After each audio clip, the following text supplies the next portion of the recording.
going to reconvene to open session at 7 o'clock.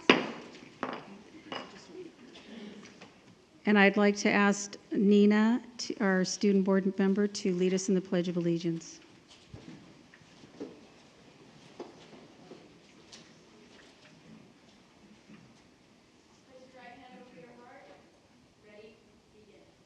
I pledge allegiance to the flag of the United States of America and to the republic for which it stands, one nation, under God, indivisible, with liberty and justice for all.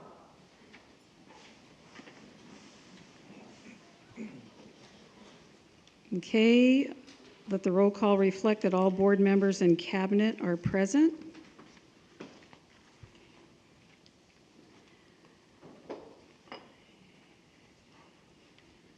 Let's see, Palm Desert High School's school board member, oath of office administrator. Okay, Dr. Kelly Mae Ballmer. Yes, thank you so much.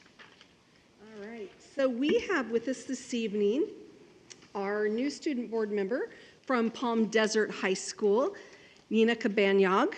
And I just want to give you a few facts about Nina before we do the oath of office. So the highlights of her academic career in high school include being on track for magna cum laude at graduation, which is very prestigious, and congratulations on that. Also, she's enjoyed completing dual enrollment classes at College of the Desert.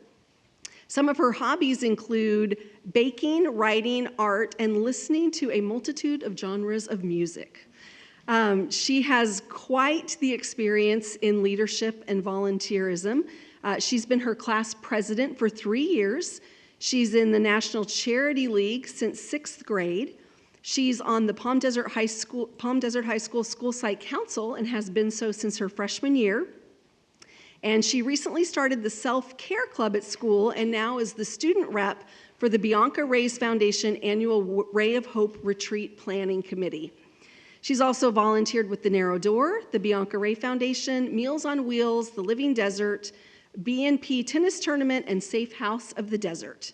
An interesting fact about her, as if all that wasn't interesting enough, because it was, is that she loves music and she collects vinyl records, and she has 16 of them on her bedroom wall. My daughter would love you because she does the same thing. So welcome. We're so happy to have you, and if you'll join me down front, we'll do your oath of office.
Approval of minutes. Is there a motion to approve the minutes of the regular meeting of December 17th, December 13th, sorry, as submitted? So moved. Tricia Pierce. Second. Is there any discussion? Hearing none, all those in favor say aye. Aye. Any opposed? Any abstentions? Motion carries 5-0. And board meeting addenda, Dr. May Vollmer, is there any addenda? There are none. Okay. Approval of the agenda. Is there a motion to approve the agenda of the regular meeting of January 17th as listed? Is there a second? Second, Tricia Pierce. Any discussion? Hearing none, all those in favor say aye. Any abstentions? Any opposed? Motion carries 5-0. And community, staff, and student recognition, Dr. May Vollmer. Thank you very much. I'd like to invite our Public Information Officer, Mary Perry, up to the podium. Thank you so much. We're going to start with the Lady Knights cross country team. Ladies, if you're here, please join us up front along with your coach.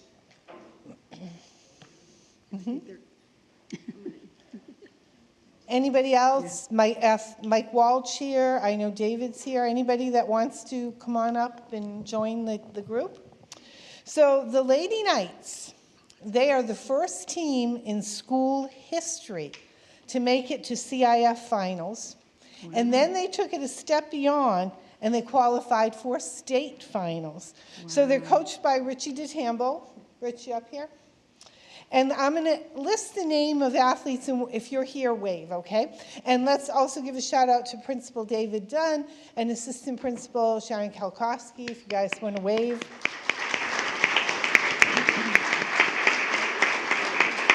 All right, is Captain Marjorie Lopez here? They're on their way, we'll talk slow. Is Angela Vine here, another captain? On her way, yeah. Destiny Linville. Marie Ashley Gonzalez. They're all in the same car. And we're glad they're driving slowly and safely. Yes. Miranda Salcido. There she is. Julia Fernandez. Ruby Avila. Jalen McDermott. Sophia Ramirez. Ariana Lupin. Morelli Arroyo. Frida Arriaga. Kimmy Mills. And I'm going to invite Coach DeTamble to come up and say a few words, and maybe the other ladies will arrive while, and if not, if they arrive during the other announcements, we'll pause and recognize them. Okay, Richie? Hi, thank you. I can talk for hours, and I'm not going to do that to you because I know you don't want to do that. The biggest thing for this, you always have your first, and you're always going to remember your first. Those kind of things only happen once. And when I showed up to Shadow Hills a few years back, this was one of the goals. And a couple people said, it's not going to happen, not in the desert. That doesn't happen. You have to train in the summer, and it's going to take a while to get anybody to believe in that. We finally found the group that believed in what we were trying to do and what we were trying to accomplish. As she said, first goal was trying to get the CIF finals, and then we got there. The big story for me was that they were not supposed to get there. We were ranked 14th in CIF, and we finished 7th. Actually, we finished 6th. Top 7 go to state, and then we ended up going to state where we were ranked 19th, and we finished 13th in the state. So that was a big deal. It wasn't just getting there. Once we got there, we said, why not just keep on proving people wrong and take it up another notch. And ironically, we've talked about the future. The seniors and the captains, they're not here right now, but they're all coming back next year. And this is how we set the standards, and then we raise the standards from here. So just really proud to coach this group of girls who like I said, they're not up here because they were given this. They earned their spot, and I'm really proud of them.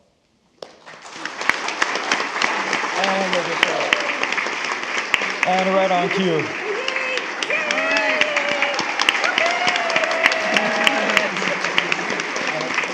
Sure.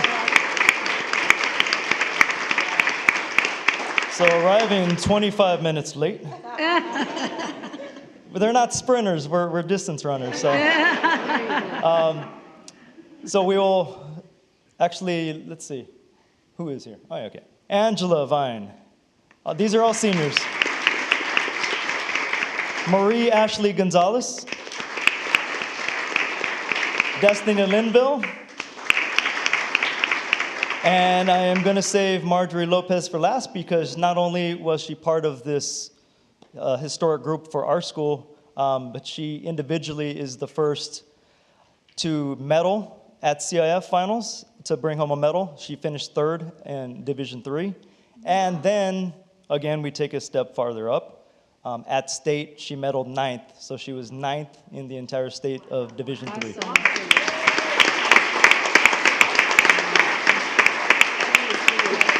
So now that they're all here, your girls' 2022 first state finalist in school history at Shadow Hills.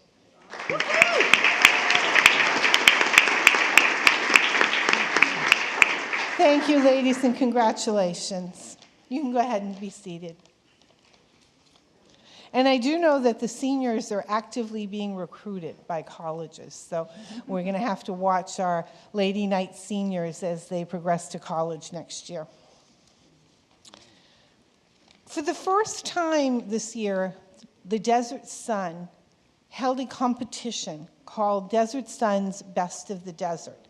And they invited readers to nominate and vote for all kinds of categories. I think we actually have the best optometrist in the desert sitting up in the dais over there. Yes, awesome. So congratulations.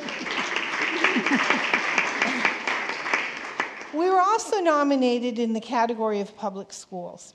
So we had 4 semifinalists, and I believe all 4 principals are here. So as I call the school name, if the principal wants to stand up so we can give a cheer, that would be great. So Oliphant Elementary School, Principal Jeff Hiskin. Shadow Hills High School, David Dunn. And 2 of our 4 schools actually went on to be finalists, and that would be La Quinta High School, Principal Greg O'Mara, and Washington Charter Elementary School, Principal Alan Lehman. There he is. So when you think about the number of schools that are in the desert, I think it's pretty incredible that we had 4 that made it to the semifinals and 2 to the finals. So we'll see what happens next year. I'd also like to say congratulations to Chief Innovation and Information Officer Tiffany Norton. Tiffany, you want to come up here?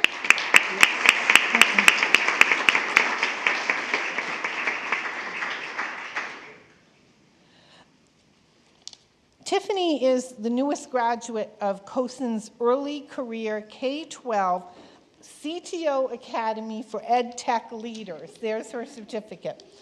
And the Academy's program is for Ed Tech leaders with less than 4 full years as their district's technology leader. She took courses that included managing diverse teams, leading a variety of projects simultaneously, and collaborating with a variety of stakeholders. So Tiffany, would you like to say a few words? Sure, I can be quick. So I want to thank Dr. May Volmer, who really encouraged me to get into this program. And I learned a lot about how to be a really good CTO, and I'm excited to put that into action, so thank you. So if we could have another round of applause for Tiffany. Thank you very much for celebrating with us.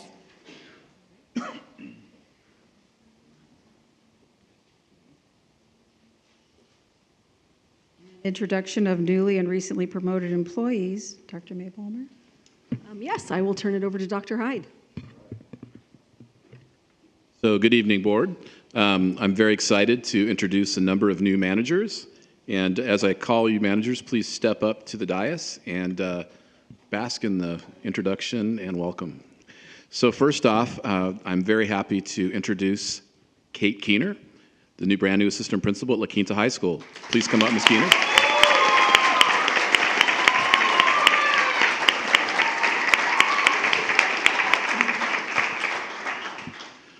Kate earned her bachelor's degree in mathematics from California State University at San Bernardino and her single subject credential and master's in teaching credential from Chapman University.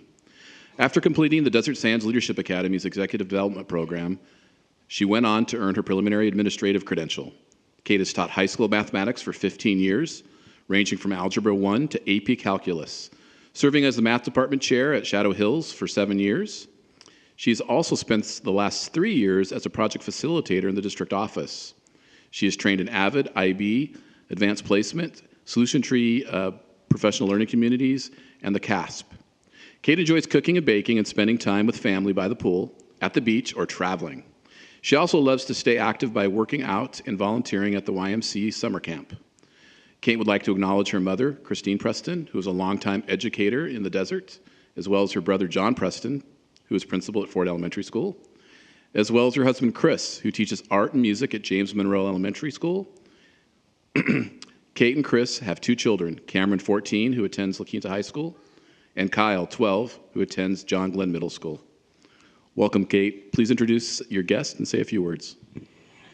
Thank you, everyone. I want to say thank you for this opportunity. I'm honored to serve the students of Desert Sands Unified School District at La Quinta High School, where I not only graduated from, but also started my teaching career in 2005. I'm very grateful and appreciative of the support of my family, both my parents, my brother John and his family, and then my husband and children. And I just want to say I wouldn't be here without the support of so many people in this room from my career in this district and even as a student growing up in the Valley. So I just want to thank everyone here, and I'm just honored and very, very excited. Thank you.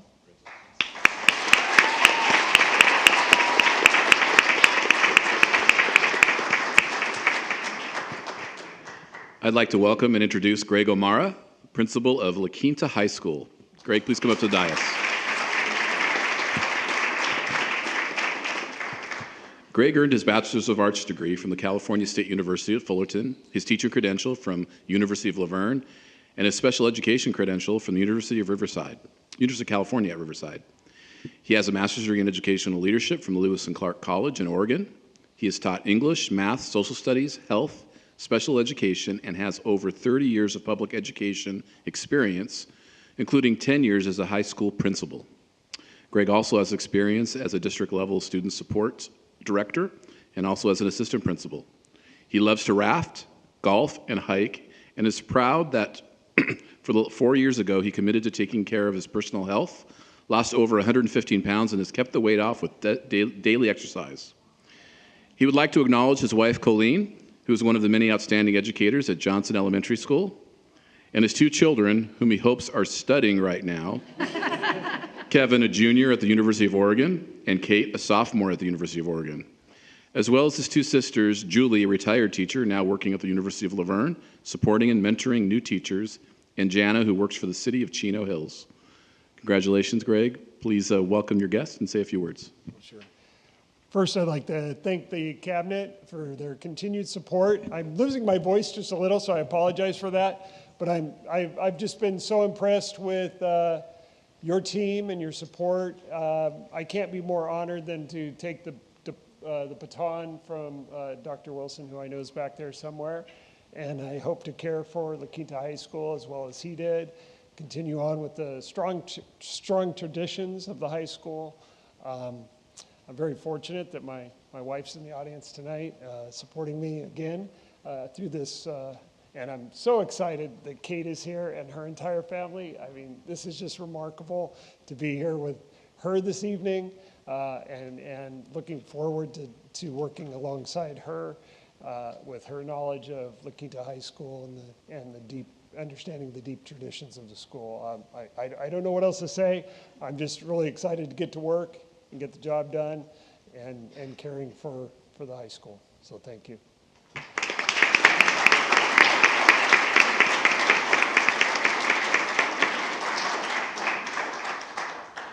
All right, next, I'm happy and very pleased to welcome and introduce Cameron Rowe, the new Dean of Students at Desert Ridge Academy. Cameron, come on up.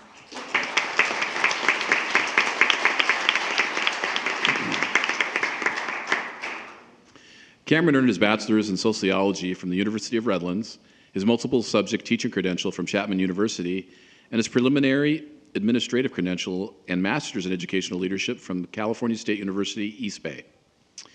He volunteered at the YMCA, establishing after-school programs to better serve the community. He also worked with foster youth before entering the teaching profession. He began his career in education as a classroom and one-on-one instructional assistant before becoming an elementary and middle school teacher in inner-city school locations before relocating and joining La Quinta Middle School as a teacher in 2019. He enjoys hiking, traveling, playing pickleball, and spending time with his wife and their dog, Benny. Cameron would like to acknowledge his wife, Michelle, who is from the desert, a Cathedral High School graduate, and currently a psychologist for our district. Welcome, Cameron. If you have a guest, please introduce them and say a few words. Awesome, thank you. Well, first, I'd just like to say thank you so much for this opportunity. I'm really looking forward to kind of joining the ranks here and supporting the students and all the staff at Desert Ridge Academy. Quick shout out to my parents up in the Bay Area. Hello, I love you guys, who couldn't make the trip 8 hours, so I just wanted to acknowledge them. It's really strange. I think whether you're a student or an administrator, coming in halfway through a year is scary. And I was scared, I'm not gonna lie. I was super nervous.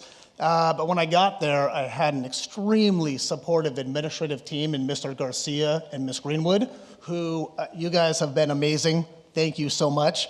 You've made it great. Also, a huge shout out to the teachers. They are so dedicated, so caring, and they just welcomed me with open arms. So the trepidation just kind of melted away as I stepped onto campus, which was a great feeling. And lastly, to the students, they are phenomenal. They have been so friendly. They've walked up, they've introduced themselves. They've really made me feel welcome as well. So already in the short 2 weeks that I've been there, I already kind of feel like I'm a part of the DRA family. So I'm just excited and looking forward to a great rest of the year and beyond. So thank you very much. Welcome.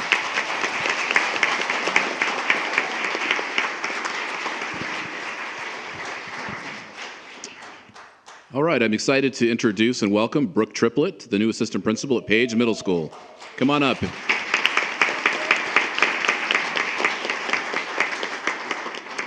Brooke earned her bachelor's in English, bachelor's in communication, and master's in educational leadership from California Lutheran University. She joined Teach for America in 2010 and served for 4 years as a teaching corps member working in the Rio Grande Valley, Texas. She has worked for Coachella Valley Unified and Desert Sands Unified and was Teacher of the Year in 2012.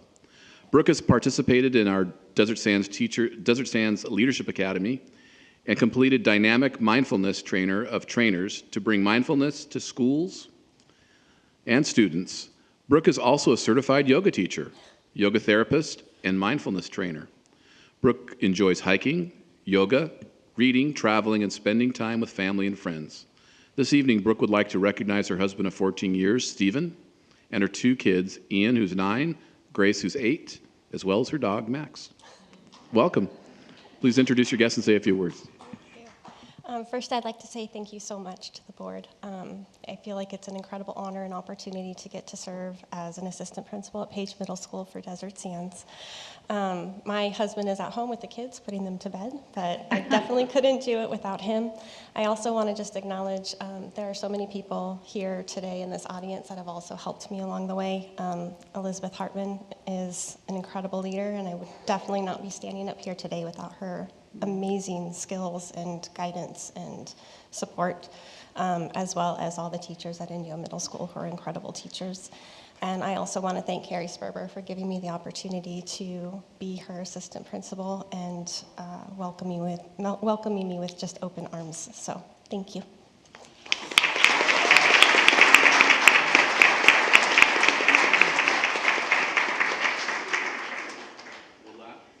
And certainly not least, I'm very pleased to introduce and welcome Kristen Wood, the new principal of La Quinta Middle School.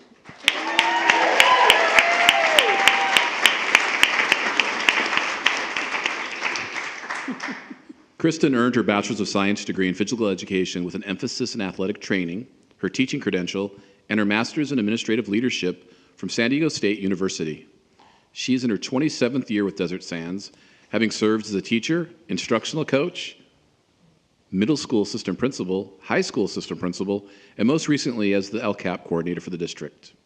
Kristen's professional distinctions include an Intern of the Year, Teacher of the Year, graduate of Desert Sands Leadership Academy, graduate of California State Leadership Academy, International Baccalaureate, MYP consultant, NISL graduate, and DESLA facilitator, and currently on the board for Leadership Coachella Valley.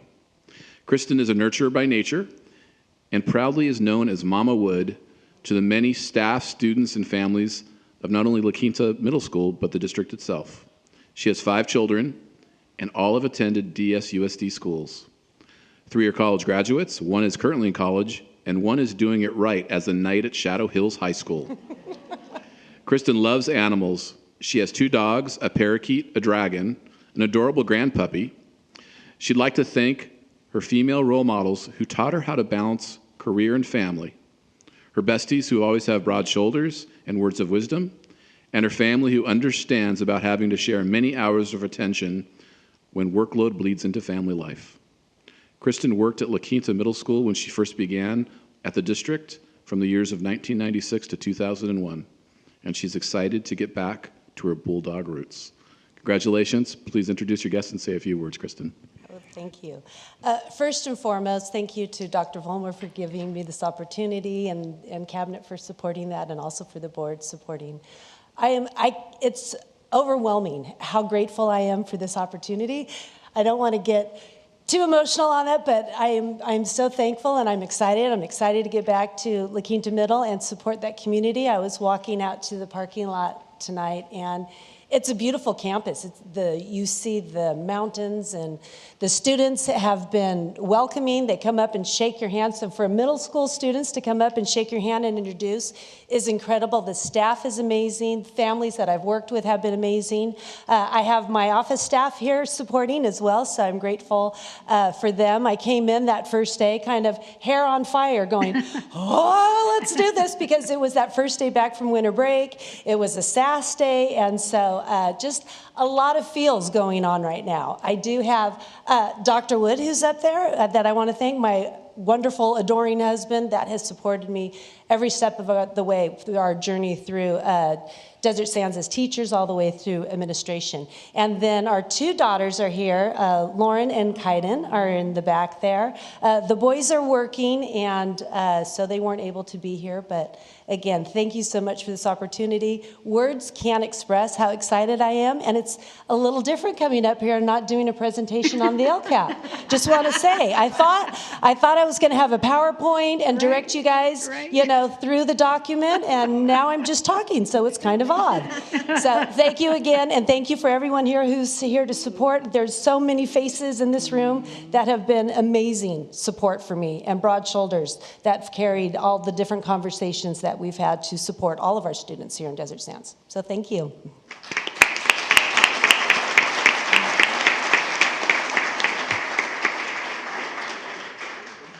Okay, are there any comments from the superintendent or board on community, staff, and student recognition? Nina?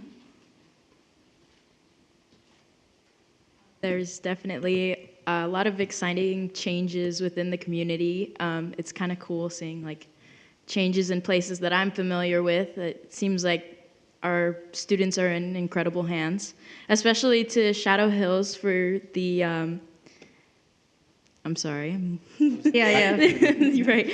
Yeah, for recent accomplishments, it's incredibly impressive, and the coach seems to be an incredible role model for the girls, and it's exciting to see them achieving things, especially that even Palm Desert hasn't. Duran? I'd like to begin by going back, I guess, as they say, but I wanted to make some notes here about Coach DeTamble. the man is incredible. He's an incredible individual. His accolades and they're at the school. They just broke and made history this year with that team that went on to CIF and state. He has a legendary commitment. I know him from working there as a coach at the school with him. His commitment to the team is second to none.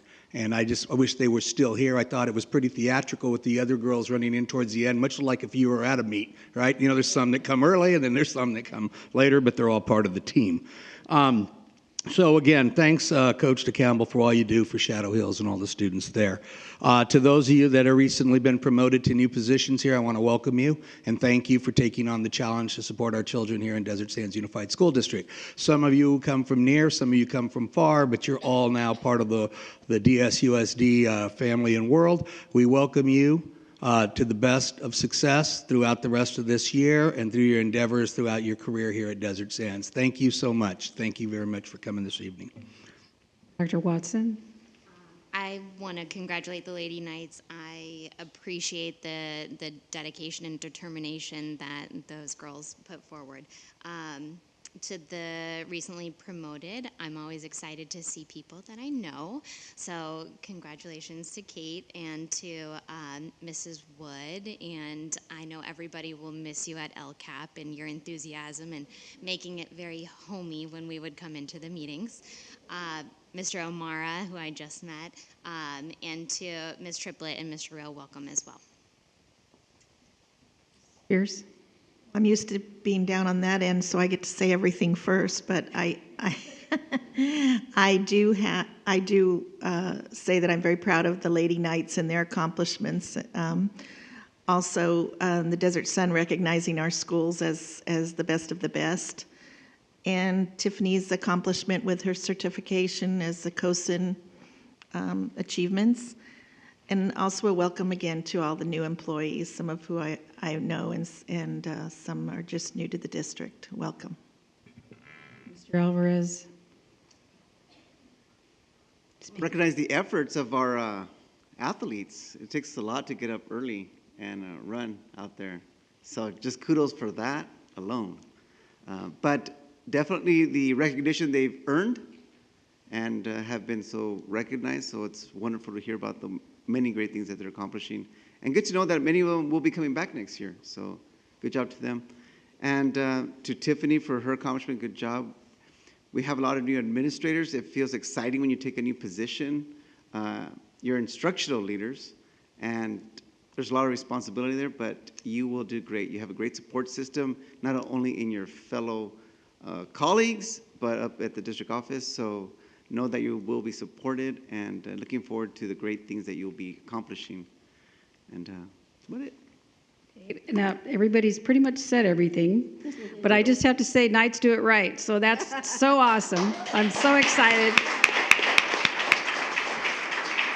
And to the new positions, of course, I'm super excited about everybody. Kristen, I'm just so excited for you. I can't wait to come and see you. And you're right, LCAP's, I don't know what we're going to do without you with the LCAP.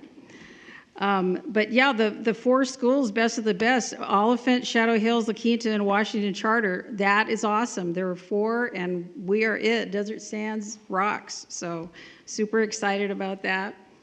And let me see. I think that's it. Just wanted to, one more thing is I wanted to ask Nina if you had anybody you wanted to introduce. I'm sorry I didn't say that before.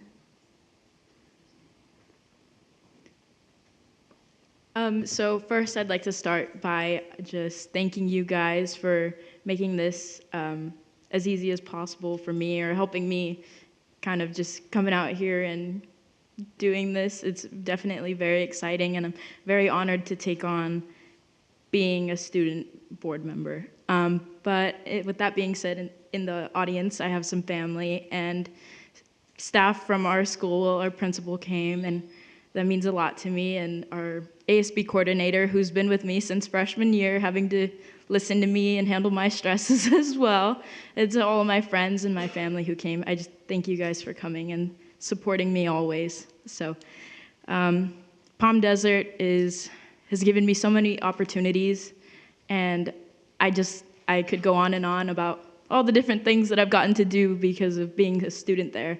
But I'm excited to be here, and just again, thank you guys. I'm so excited. Thank you. Thank you. Dr. May Vollmer.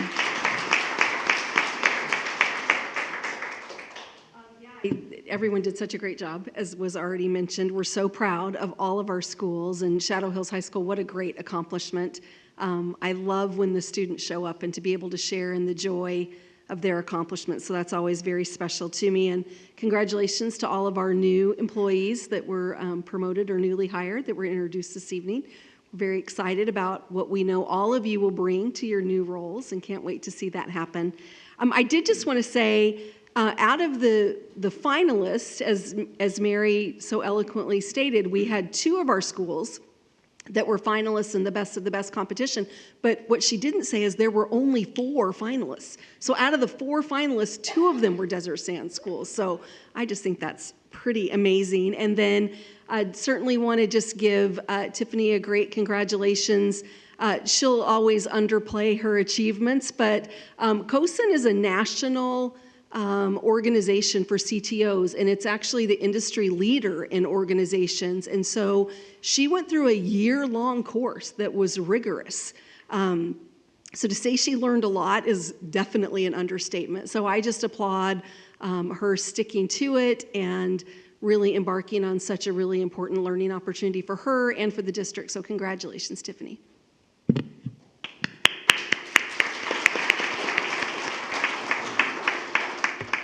Okay, 12, information. The 2023 board member representative committee appointments. Head Start program reports for July, August, September, and October of 2022. And quarterly report summary on Williams uniform complaints, October through December 2022.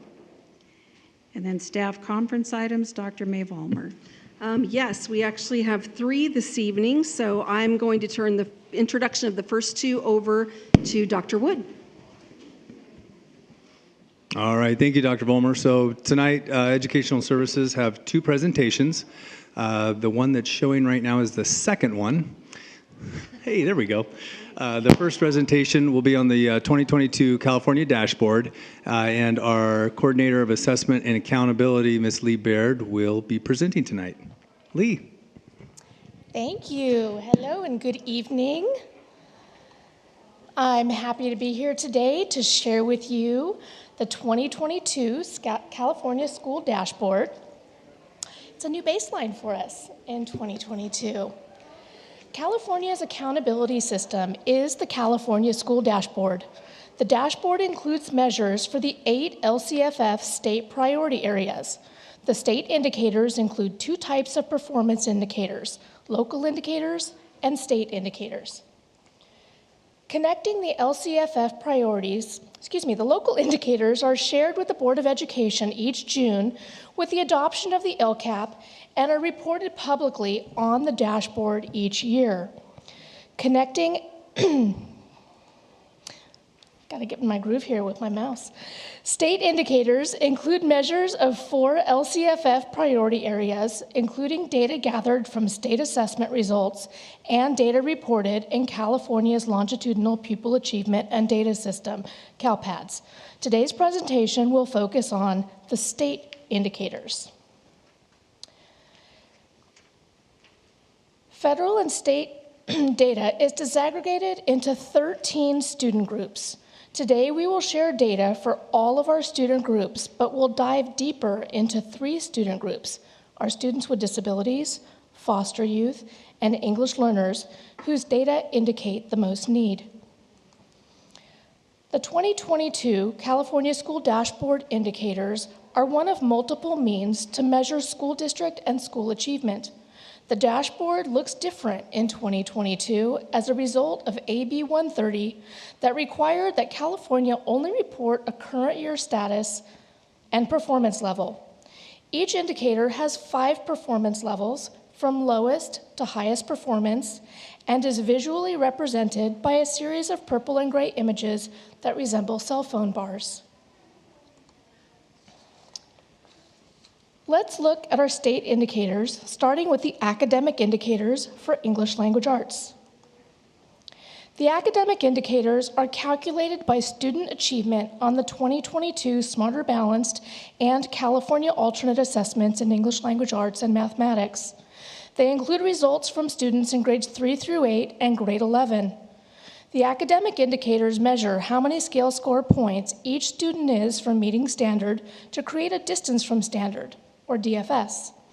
Every student's DFS is averaged to calculate an overall DFS for each student group.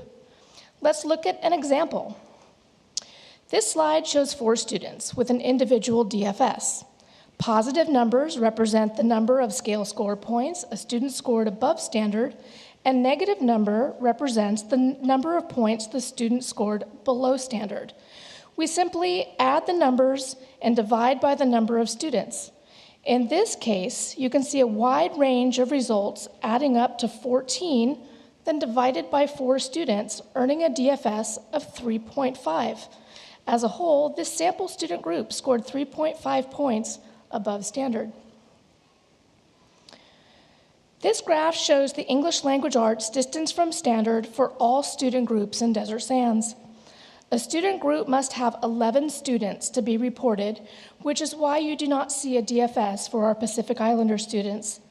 Many of our student groups are scoring above standard as an average, which is to be celebrated. However, several student groups have concerning DFSs, including our English learners, foster youth, and students with disabilities. All students in Desert Sands have a DFS of 35 points below standard. As a reference, each grade has roughly a 500-point range from the highest to the lowest score. As a comparison, students across the state scored 12.2 points below standard. Desert Sands always strives to be the best and be the district of choice in the Coachella Valley. Dashboard reporting indicates that Desert Sands has the highest achievement in the Coachella Valley as compared to our neighboring districts. We would like to note that each indicator includes an equity report that shows the number of students in each performance level. Our equity report is on par with the state and indicates higher achievement than our neighbors. This graph shows English language arts performance across all 17 Riverside County Unified School Districts, or Unified School Districts in Riverside County. That makes more sense. Desert Sands ranks 8th. The orange line represents the unduplicated pupil count for each district, as measured by the axis on the right. The unduplicated pupil count includes our low-income, English learner, foster, and homeless students. One question we often get is whether there is a trend between student achievement and a district's unduplicated count. Researchers believe there is a correlation between academic achievement and a district's unduplicated pupil count, and as a way to look for outliers, districts performing above or below what one might expect. The academic graph validates this theory. The gray line represents Desert Sands' unduplicated pupil count. Only one district in the county with a higher unduplicated pupil count is higher achieving in English language arts. This graph shows academic performance across the county for students with disabilities. Again, Desert Sands ranks 8th. There is no correlation between the percentage of students with disabilities, as shown by the gray line, and academic performance. We see a similar trend with our foster youth, ranking 10th. Looking at the county's English learner data for English language arts indicates that there may be a low correlation trend between academic achievement and the percentage of English learners in a district, as they are part of the unduplicated pupil count. However, this comparison does not appear to be a true measure for student groups. Desert Sands ranks 8th. Let's move to mathematics and look at Desert Sands student group achievement. Unlike English language arts, most of our student groups are performing below standard with some significant gaps between student groups, especially with our students with disabilities. A state and local comparison indicate we are falling behind the state distance from standard, but are still performing better than our neighboring districts. Desert Sands ranks 7th in mathematics compared to the 17 unified school districts in Riverside County. As with ELA, there is a correlation between a district's unduplicated pupil count, indicated in orange, and academic achievement. There are no districts in the county with a higher unduplicated count and a higher achievement than Desert Sands. Our students with disabilities rank 8th in the county, all with DFSs at least 100 points below standard. Our foster youth ranks 6th, with only one district that has a DFS higher than 100 points below standard. We see similar concerning results for our English learners across the county. Desert Sands ranks 8th. It is important to note that we have historically shared rankings, as we like to know not only where we stand, but our growth compared to others. Although there are celebrations in our data, we must continue on our path to best support all students academically, including our students with disabilities, foster youth, and English learners. The next state indicator, the English Learner Progress Indicator, is another measure of LCFF Priority Area 4. This indicator is unique as it only includes our English learner students. The LP is calculated by growth in student achievement from the 2021 to the 2022 English Language Proficiency Assessments for California, the LPAC, based on the California English Language Development Standards. It includes English learner students with 2 years of LPAC results in grades 1 through adult, age 22. It measures growth using 6 LP levels, and a student is considered making progress towards English language proficiency when they move up 1 or more LP levels from 1 year to the next, or remain at the highest level. Desert Sands' English learners showed growth similar to the state and a higher rate than our neighboring districts. We have the 5th highest LP rate in the county. The next state indicator on the California school dashboard is the chronic absenteeism rate, as a measure of priority area 5.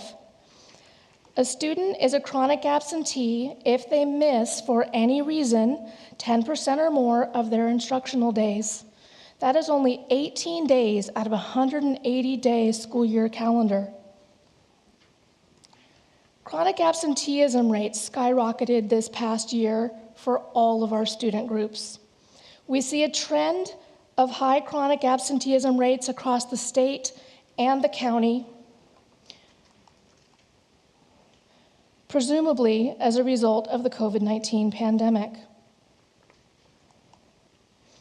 Desert Sands ranks 12th across the county in chronic absenteeism, 13th for our students with disabilities, and last for our foster youth. Our English learners ranked 14th. Our second measure of priority 5 is graduation rate. California's graduation rate is calculated using a combined 4 and 5 year graduation cohort that earn a regular high school diploma. Students that earn a certificate of completion, adult education diploma, GED, or pass an equivalency exam are not considered graduates, even at our continuation schools where they previously counted as graduates. Overall, Desert Sands has a high graduation rate at 94.4%. However, 4 of our student groups have graduation rates below 94%. Our homeless youth, English learner, African American, and students with disabilities. We are proud to have the highest graduation rate in the Coachella Valley and well over the state average. Desert Sands ranks 5th in the county for graduation rate. Our students with disabilities graduation rate ranks 7th. and our foster youth have the highest graduation rate in the county. Our English learners rank 5th.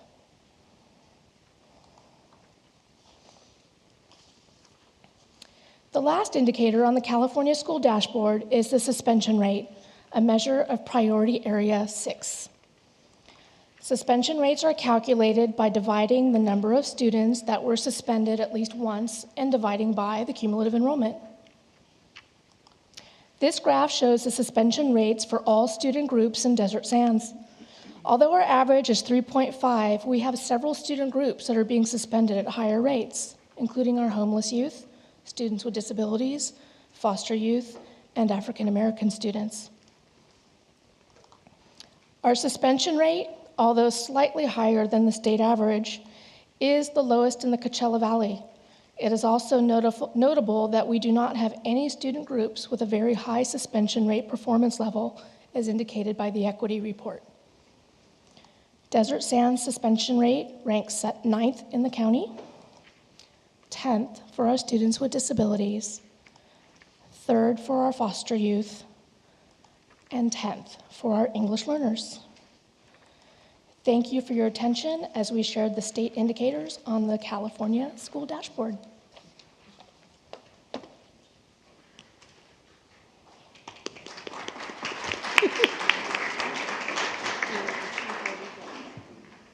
Hello. Any questions? Yeah, I noticed that the foster is right down there with achievement-wise with homeless and English language learners, students with disabilities. But I don't even know how many students that represents when we talk about foster children in our system, but they have the highest graduation rate. Now, I noticed it says before on a 4 or 5 year program. So are any of our students eligible to be counted as graduate, like not necessarily on time, but for going a 5th year? Or how does that work? Couple responses. So in response to your last question, we just have a small handful of students that in 1 year may come back and graduate as a 5th year. Okay. It's not common in Desert Sands, but we do offer that opportunity. And your first question was? Yeah, the number of, and we have a graduation rate. Oh, well, total foster count is 177 district-wide. 177 children. And they have a higher graduation rate than any other school district's foster youth group, student group. Yes, in Riverside County. And yet their achievement is very low. So how do they still, that's with an A to G type of, not necessarily, not the A to G requirements, really. Yeah, and so I think there's 12 seniors that were foster, so out of that 177. So that figure represents all 177, and then the graduation rate is just reflective of those 12 that were seniors.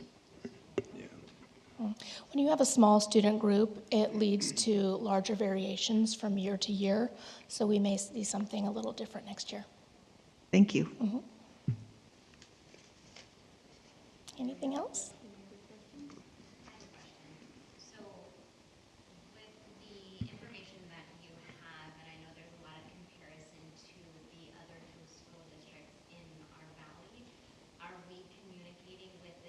That are consistently higher than us in the ELA and the math, like Temecula and Riverside and Beaumont. And I understand there's demographic differences between there and here, but do we communicate with those that are doing better than us?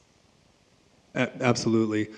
So we have instructional leadership network that we meet monthly with the county, and we're provided a lot of opportunities to network and collaborate with those folks. We do definitely pilfer from those top-end districts, but we do also, like Val Verde and Corona Norco and some of those districts that a little similar breakdown as Desert Sands, and we learn quite a bit from them.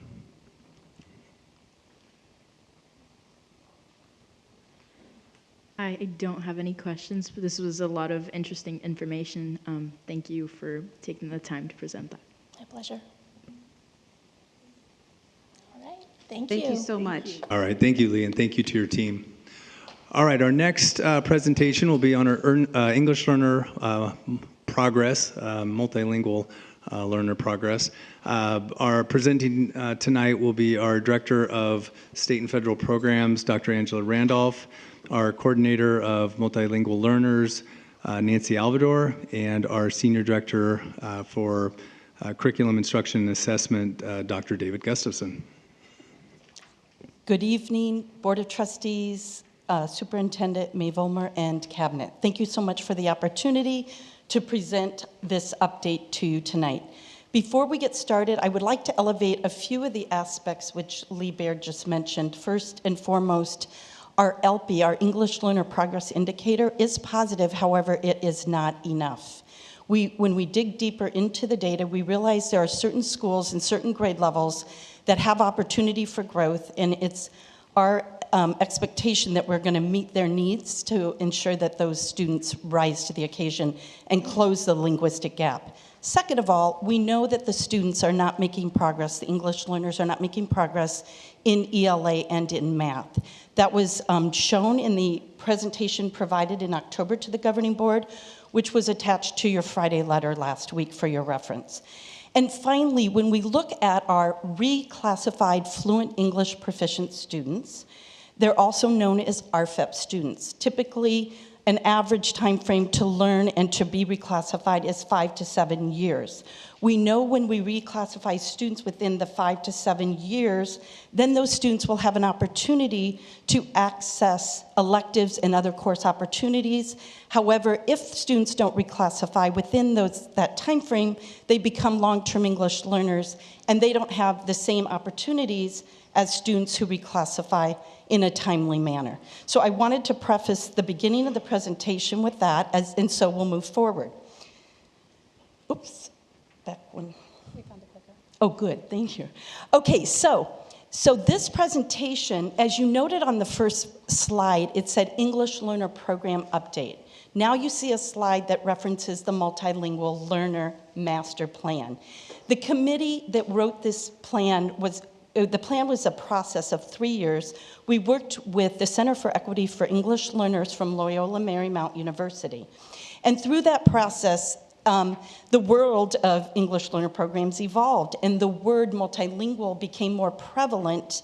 And what we noted, we wanted to uphold the potential for multilingualism and to build on the assets of English learners, and therefore it started out as an English Learner Master Plan Advisory Committee, and it ended up as a Multilingual Learner Master Plan. So as you look at this slide, you can see that there were 4 program goals, and one that we will highlight is the creation of equitable, coherent, and sustainable systems. That's a big part of what we're doing for our English Learner Program services. We're trying to develop, and we are developing, equity-driven processes as we're building capacity to deliver research-based programs to our teachers and administrators that leverage those assets that our English learners bring to us. And the third one is to establish effective family community engagement systems. And finally, implementing an accountability model to measure our students' growth. So tonight what we're going to do briefly is look through the lens of some of the chapters and highlight the progress we've made since the approval of the plan in June of 2022. If you look at the slide, you'll see the vision for EL education and the mission. It's based on, this is the vision and mission of the English Learner Roadmap. That's the policy that guides all English learner programs in the state of California. Per the Center for Equity for English Learners, Desert Sands was the first district to create a multilingual learner master plan aligned to the English Learner Roadmap, so we're very proud of that. The next is looking at Chapter 2, Responding to Diverse Learners. What this chapter looks at, if you see the key content on your left-hand side, the identification, placement, and reclassification of English learners. To your right, you'll see the progress. So one of the aspects that we have highlighted this year is really looking at LPAC awareness. The English Learner Proficiency Assessment for California, known as the LPAC, measures the progress of the ELD standards. So our purpose this year with this is to educate various educational partners, such as our multilingual learner leads, our instructional coaches, teachers, principals, parents, What are the aspects of that assessment? What are the task type? What are they measuring so that everybody, including the students, have a better understanding of the test? Secondly, having LPAC student data chats and assemblies that kick off the LPAC testing timeframe, understanding the reclassification process is so important for the students and the parents so that they really understand the importance of reclassification and the benefits once they reclassify. I'm so excited to be in this stage of our implementation of Elevation. It's an online EL data platform. The implementation, we're in our second year. We've been expanding what the teachers and the principals have access to, putting almost every single form online. Next year, we're hoping to be 100% electronic, where there isn't any more paper pencil with the reclassification, the RFIP monitoring. Right now, that exists. We're going to put the academic support plan online. And the other aspect of this, which is so exciting, is the creation of tiles, which means if a principal or a teacher, whoever has access, can look at a particular tile and it might say English learners with disabilities. Push that button and you will see as a teacher everybody in your classroom who is an English learner with a disability, or your school if you're the principal. And we have multiple tiles that we're creating. We're working with principals, what other tiles do they need to ensure that they have the data that they need at their fingertips. So that is the support we're providing at the sites. The next and the last one under Chapter 2 is the reclassification of English learners with disabilities. This is an equity issue. English learners who have a disability, and especially in this context I'm referencing, moderate to and severe students, we're working in partnership with Student Support Services and have been for about 3 to 4 years now. And we've been creating a coherent, sustainable system, and we put it within Elevation. We are the first to do that in the state of California, and I believe even nationwide, where our forms and our process that we developed is being used for sure throughout the state, if not the nation. And that took a lot of hard work from a lot of project facilitators and 2 different departments to have constant working and collaboration to not only understand the process, but to educate ELD teachers, special education teachers, and that's a continuous process to ensure we're equitable with our severe and moderate students.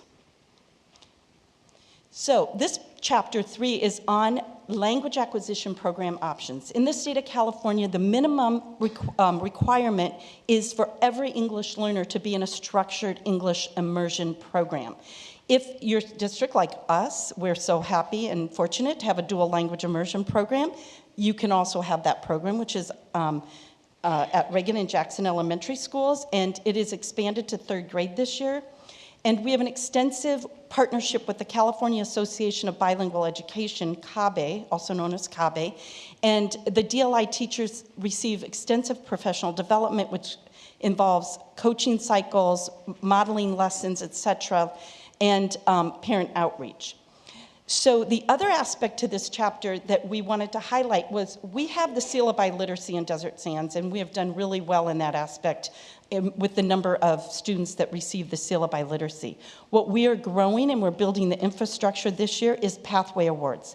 We don't want to wait till 12th grade to award our students with acknowledgement, so to speak, for their progress in their growth in language development, in a language other than English, or and maybe multiple languages.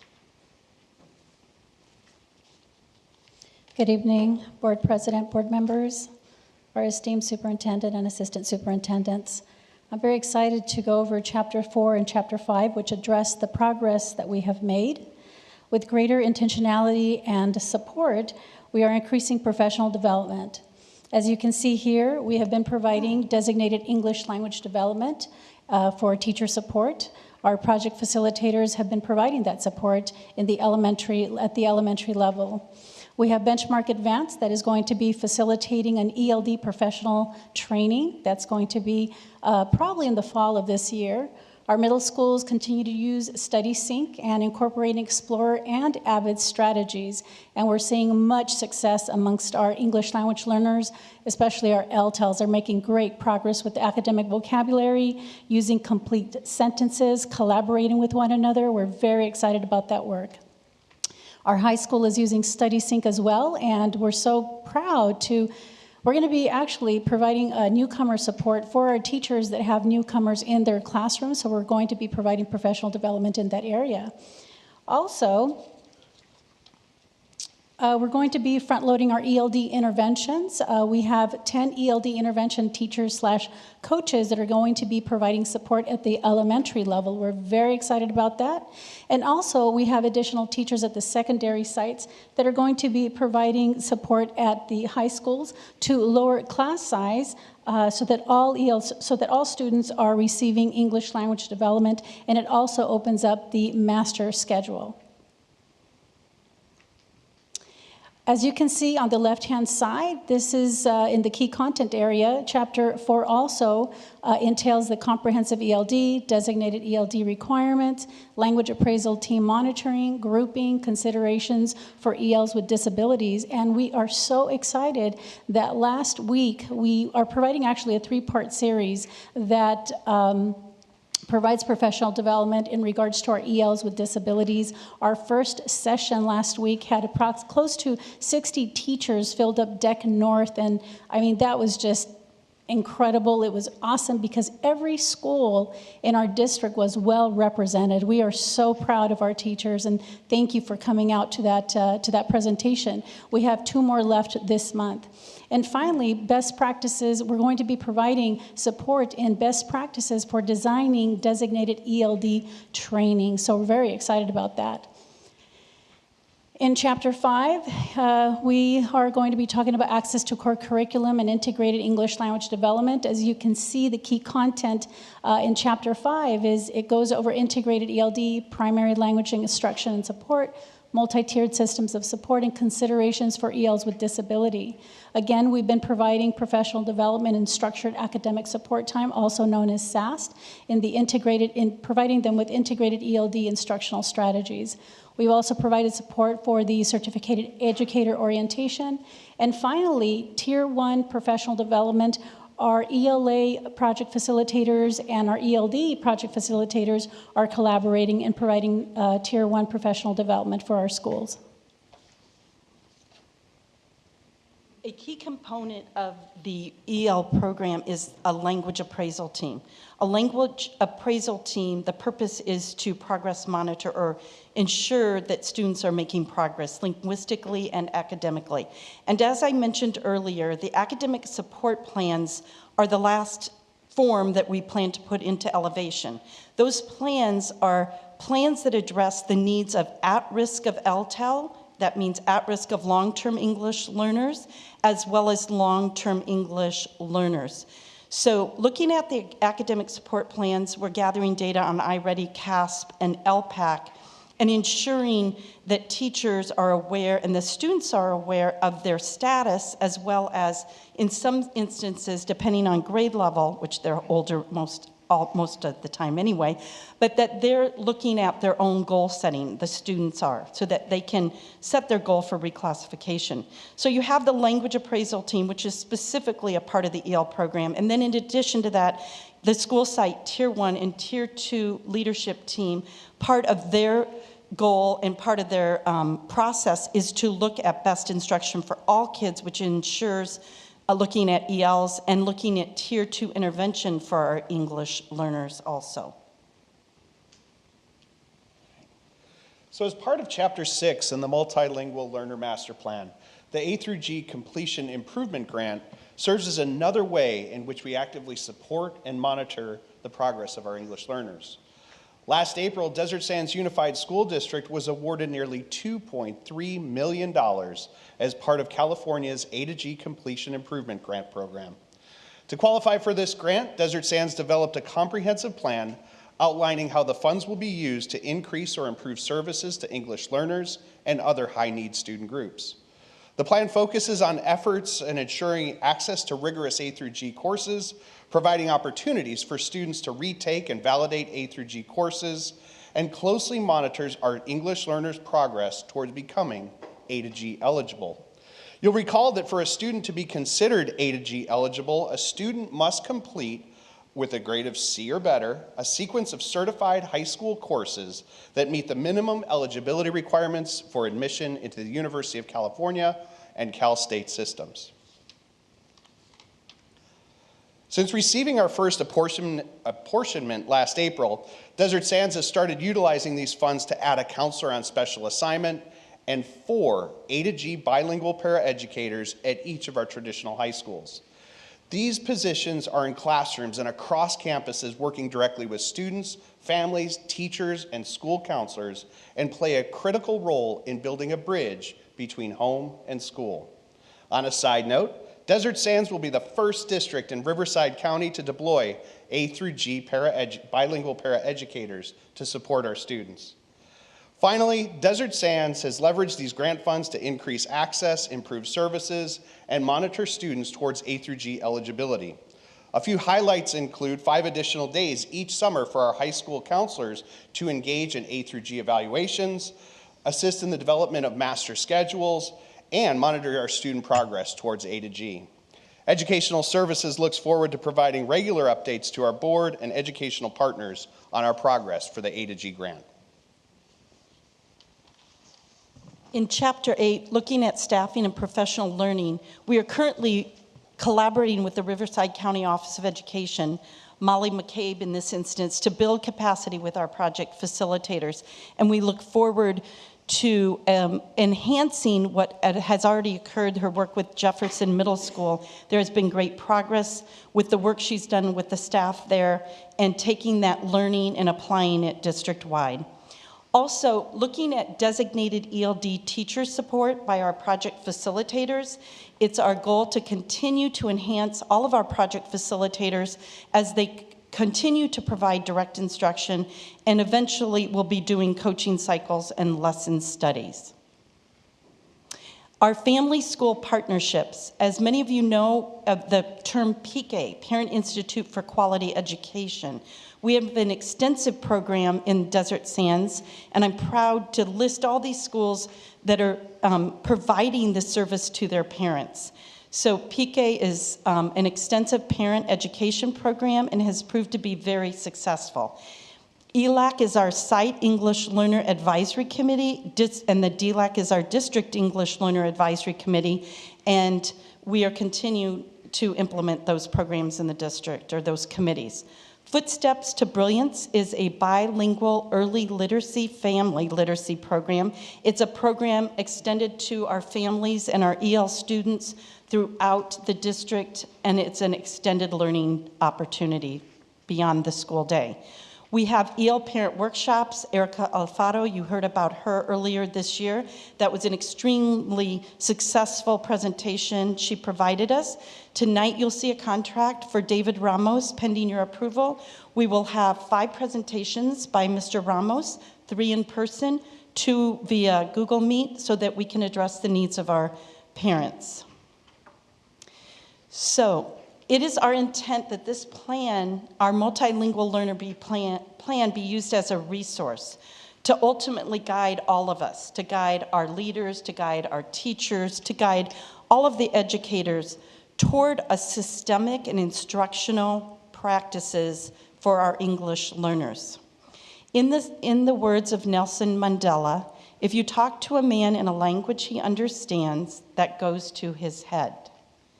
If you talk to him in his language, that goes to his heart.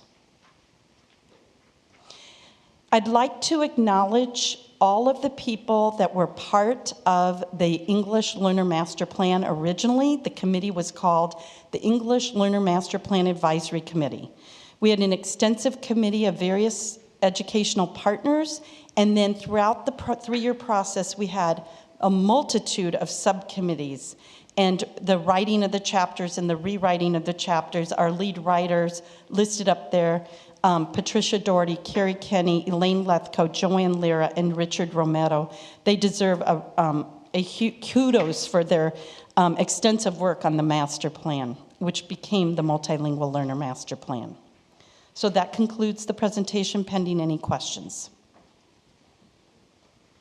Questions, Nina? I actually do have one question. So you mentioned that the English learners with disabilities, the teachers will now be able to see who in their class is a student in that program.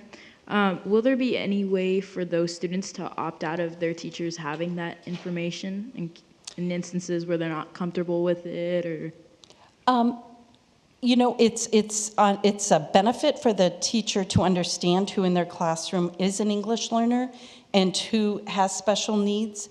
So that's probably a designation that would not change, I think, if I'm addressing your question properly, because as educators, we have to understand our students' needs, and therefore we need to know and be able to provide the proper instruction, if that makes sense to you. That does answer my question. Okay. Thank you. I just want to say, wow, what a presentation, lots there to digest. Kudos again to you and your fine staff on the work that you've done, Dr. Randolph, especially with the multilingual learner master plan. I think that's an absolute, brainchild to do something of that magnitude, to basically put a plan in effect. So kudos to you and every one of you on your staff that was part of that. I'm glad to see the counselor support.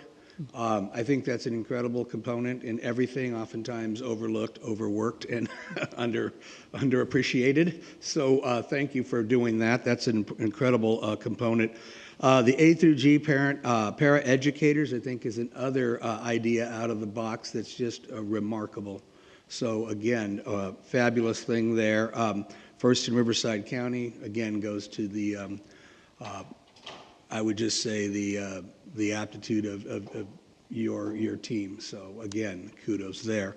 I think I missed something. First in California, the nation. I didn't catch it to something. I can't remember. I started to take notes. We are working with Elevation, and they're a nationwide company, and we were the only district working with them to put ELs with disabilities and the reclassification process in the system. It took us over a year, and now that process is being used throughout. Let me wrap my head around it, because I've worked with Elevation, which means I've only had enough training to be dangerous. But it's the one with the 2 L's, right, in the name of its program, which is already an EL learner's biggest nightmare. But anyway, that's another story. So you were the first to do what again? To work through the process of reclassifying moderate to severe students within the Elevation system. So we created a system to reclassify moderate and severe students, but we not only did that, and another district might have done that too, but we put it into the Elevation system, so it's all done electronically. So a meeting that you might have, or the process, it's literally done within an online data platform. If I can just add, yes. I think the significance there is that those students are dually identified. And oftentimes, when you have students that are students with disabilities and English language learners, one identification gets attention where the other does not. And so Desert Sands has done some very intentional work through collaboration of student support services and educational services over the last couple of years that to ensure that those students that are dually identified are getting the resources they need for both identifications and not just one. Thank you, Dr. Volmer. I think that's an excellent clarification, because you're absolutely right. A lot of times, when you do have a multitude of challenges, that it's easy to focus on one and forget the other. Yes. So then again, more kudos to you. And then the Footsteps to Brilliance, I did look a little bit, but that's a great program. I really like that. So again, what a great program to insert in there for the development of the children there. Thank you. Best to you and your team. I have no further questions. Thank you so much. Dr. Watson? My only question is for our English learners that we don't have a translator in person. Do we offer something in the classroom, not only to help our children, but to help our teachers communicate with those children? We are sharing resources with the teachers so that they know of online platforms that that we already have online platforms and that you can translate into other languages. So we're constantly informing, I should say, and to have a clear understanding across the district and communicate which platforms, how they can access different languages within that platform and what are available depending on the platforms. Thank you. Spears? Yes, thank you for your presentation. I did have a question. I know with the $2.3 million grant, was able to get us the counselors and the paraeducators to help at the high school level. Down at the elementary, would you say that of our 19 schools or whatever elementary, most teachers are doing designated ELD within their class, or are they using, I know of a few schools that are doing intervention, ELD, pull-out intervention to do designated ELD, and how is that being done with fidelity based on the sub-shortage? Because I know sometimes when there is intervention teachers, they're pulled for other things, you know, that type of thing. That's an awesome question.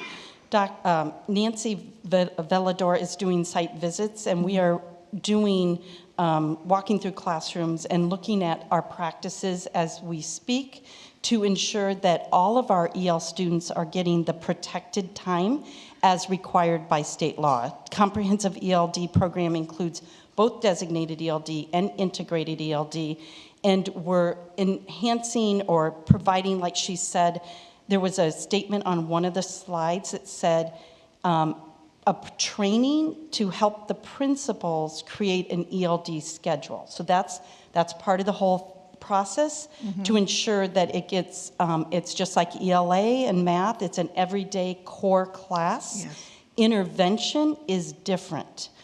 ELD is a core class and students must receive it every day. So we're working on ensuring that that happens and then progressing into that tier 2 intervention on top of it.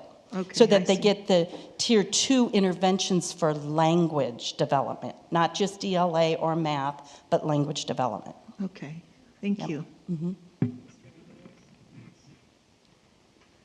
Thank you for the presentation. It was very thorough and had a lot of information for us to dissect. But I appreciate one of your first comments was that it's asset-based, so it's not so much an intervention, rather seeing how we can augment the cognitive languages already in place, the home language. So I think having ELD, not only integrated but designated, is beneficial to all students, not just simply English learners. So as we keep that in our minds. Couple of questions. You mentioned that you're planning to meet the needs of our EL students. In the earlier presentation, it was mentioned that there's 3 groups that we're focusing on. What are the plans that you have for meeting the needs? Are you referencing all ELs, or I'm not sure what? I'm referencing ELs just for this presentation, but you started out by saying you guys are planning to meet the needs. I was just curious if you guys had something in place or in mind. Or... Well, we're doing it in different ways. For example, building the capacity of our own project facilitators to assist the instructional coaches and teachers at the school site is one. It might be that way for the professional development. Another aspect, it's still professional development, but it's for assisting our teachers with newcomers. So if you look at the various typologies of our English learners, I think that's a key aspect. We're looking at different typologies because one size doesn't fit all. And we even know one newcomer doesn't even equal the next newcomer. So it's all building that capacity to understand the various language proficiency levels of our ELs, and then providing the research-based programs that we referenced to ensure that we're closing the language and academic achievement gaps. So the focus is on PD right now? Correct. Got it, thank you. I noticed... And direct support to the teachers through that process. So it could be PD outside of the classroom, and we're also going to focus in the classroom. Like for our DLI program, I gave the example of working with the coaching cycles. So it's all of that, but it's different ways to deliver the professional development. Thank you for that. Next component is most of our ELs, and I got a list of ELs by grade level, they were in the elementary, yet we have secondary here. So I appreciate all the efforts that's being done for secondary, and there's a lot of great work that's going on there, so thank you for that, sir. But are we bringing on our elementary director? Our elementary director, oh, for curriculum instruction? Please? Yes. You mean? No, I'm just asking. Oh, totally. He's involved with everything. Okay, just saw him absent. Oh, yes. And we know that our focus, especially looking at LTEL and at risk of LTEL data, that our focus is going to be also really strongly emphasized at the elementary level, because our goal is to decrease our number of at-risk in LTEL, for sure, students. So to piggyback on that, so is there a shift to move, okay, well, before I go there, how many personnel do we have dedicated to our ELs? So earlier in the presentation, Nancy noted, and next board meeting, we hope, a job description will be coming to you for an ELD intervention teacher / coach. Our goal is to, by next year, hire 10 elementary ELD intervention teachers, coaches. But for right now, what we want to do is hire 2 to pilot the program before the end of this school year and to work out the kinks so that we can figure out how to provide more direct instruction with the assistance of the 10 ELD intervention teachers. So at the school sites, you have your core ELD teachers, and then we'll have ELD intervention teachers, and that's all at the elementary level. And then at the secondary, we added 19.5 FTE to lower the ELD class sizes, as well to loosen up the master schedules so that ELD could be provided to all English learners. So it's kind of a multifaceted approach, both at elementary and secondary. Okay, but currently, we have ELD teachers at all school sites. I mean, is that what you're asking? No, like how many? Like currently, who do we have dedicated to our ELs? Is it just the young lady behind you? Oh, you mean us? Okay, yes. Well, I'm on the team. Nancy's on the team. We have project facilitators in state and federal that are dedicated to it. And then also our project facilitators from all of Ed's services incorporate ELD components to their professional development and incorporate information and professional development when they're out at the school sites through their coaching, modeling, etc. Got it. And is there conversation to have the EL moved out of state and federal, more of a compliance department, to more into the Ed services? Well, Ed services is the umbrella. Umbrella, I get that part, but I think you know what I mean. That's not for me to say. No, but I'm just, there's no, I thought it was going to be part of the presentation. Oh, no. No? Okay. That's what I was told. The next question would be, the workshops that you guys have planned for the parents, could I please get a calendar invite to that? I think it's a great idea. I heard great things about the BK program. Yes. And I just wanted to see it in action. I thought the things I heard from the principals were complimenting that program very much, and I thought I'd check it out. It's an excellent program. The first year I was here, I was astounded by Indio High School had over 100 parents in the PK program that year. Amazing program. Yes, thank you for that. The appraisal team, you guys mentioned that, are they the ones who go over the student's progress with the student? Well, we have... Or is it just during reclassification? Well, we have EL leads at the school sites, and they also are part of that whole process. So we have an EL lead at each school site that assists with the academic support plan. And then broader than that is like the principal is involved and other people are involved to look at the progress. But when you say about the goals, that is more than likely either the instructional coach or the EL lead. Sometimes they're one and the same. Yeah, I was just checking to see if there was someone like, for example, an EL mentor who is assigned a caseload, for example, of 20 EL students, and they meet with the student at the beginning of the year and go over their so that LPAC scores and then see where they need to put a little bit more effort in for the reclassification process. So we do have someone like that? We have we have people at all the school sites that are working with the students, and especially in the section I talked about, at risk of LTEL specifically, and the LTEL students, yes. All All right. Thank you so much for taking the time. It was a lot of information and great work, guys. Thank you. Thank you. I have no questions, but thank you. I appreciate it. And I just have to say about the PQ, yes, I went to the graduations at Indio High School. It's amazing. So I'm looking forward to always going to those. Great. So thank you so much. You're welcome.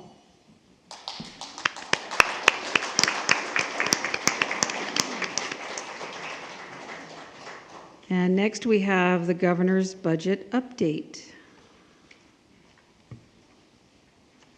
Mr. Aquino. Good evening, board, cabinet. What I wanted to do was just give you an update on the budget since it was recently proposed on January 10th. This budget is going to focus on protecting existing investments, so it's not a really exciting budget. The budget is short general fund revenues from this current year, about $29.5 billion, so the state does have a pretty decent hill to climb. Proposition 98, which is a constitutional guarantee in the budget, that will be fully funded, that the governor is proposing. That's about $108.8 billion. That is a decrease in from the current year of $1.5 billion. So I know I'm talking large numbers and how that potentially will impact us. I'm just giving you a quick overview. The governor's budget does propose an additional $6 billion in Prop 98 funding.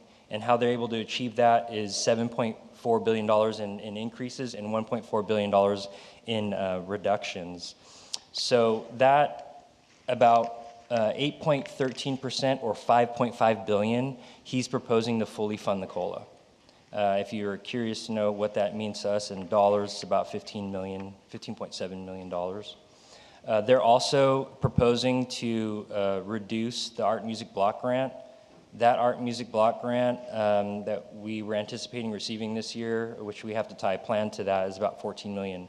So that reduction in the art and music block grant hurt the district by about $5 million. So it wasn't a small amount that we were impacted by. Also, next year we are going to have to continue our school district reserve cap that requires us to maintain a cap in our fund balance of 10%. And that is due to the fact that if the general fund budget from the state deposits into the public school system stabilization account exceeds 3%, then in that year, then the following year we have to implement a reserve cap. And so we know for sure we will be implementing that next year as well. So just to talk really briefly, we are continuing to implement universal school meals. It's pretty interesting if you watch the governor's budget forecast, because this budget doesn't talk about a recession or a decline in the economy as much as potentially could happen, but he did mention in the presentation that it's good to maintain these meals because it will help us through a recession. So I think if anything, it's really telling of where this potentially could go. Universal TK is continuing that investment for Universal TK with full implementation by 25-26. Next year, we will have to enroll any student under the age of 4 if they're willing to enroll in the TK program if they turn 5 before April 2nd. There's also an equity multiplier you might hear about. That's a $300 million investment by the state that is going to address the most neediest schools. That detail hasn't been provided to districts, but that is something that is new. Also, the ELOT program, or before and after school summer school program, wasn't addressed in the budget presentation.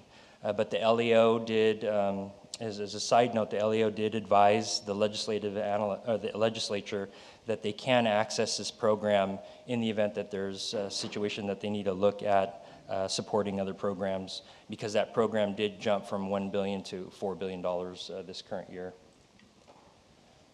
So one thing that's important to look at, the budget that the state is projecting has deficits between $4 to $9 million over the next over the years.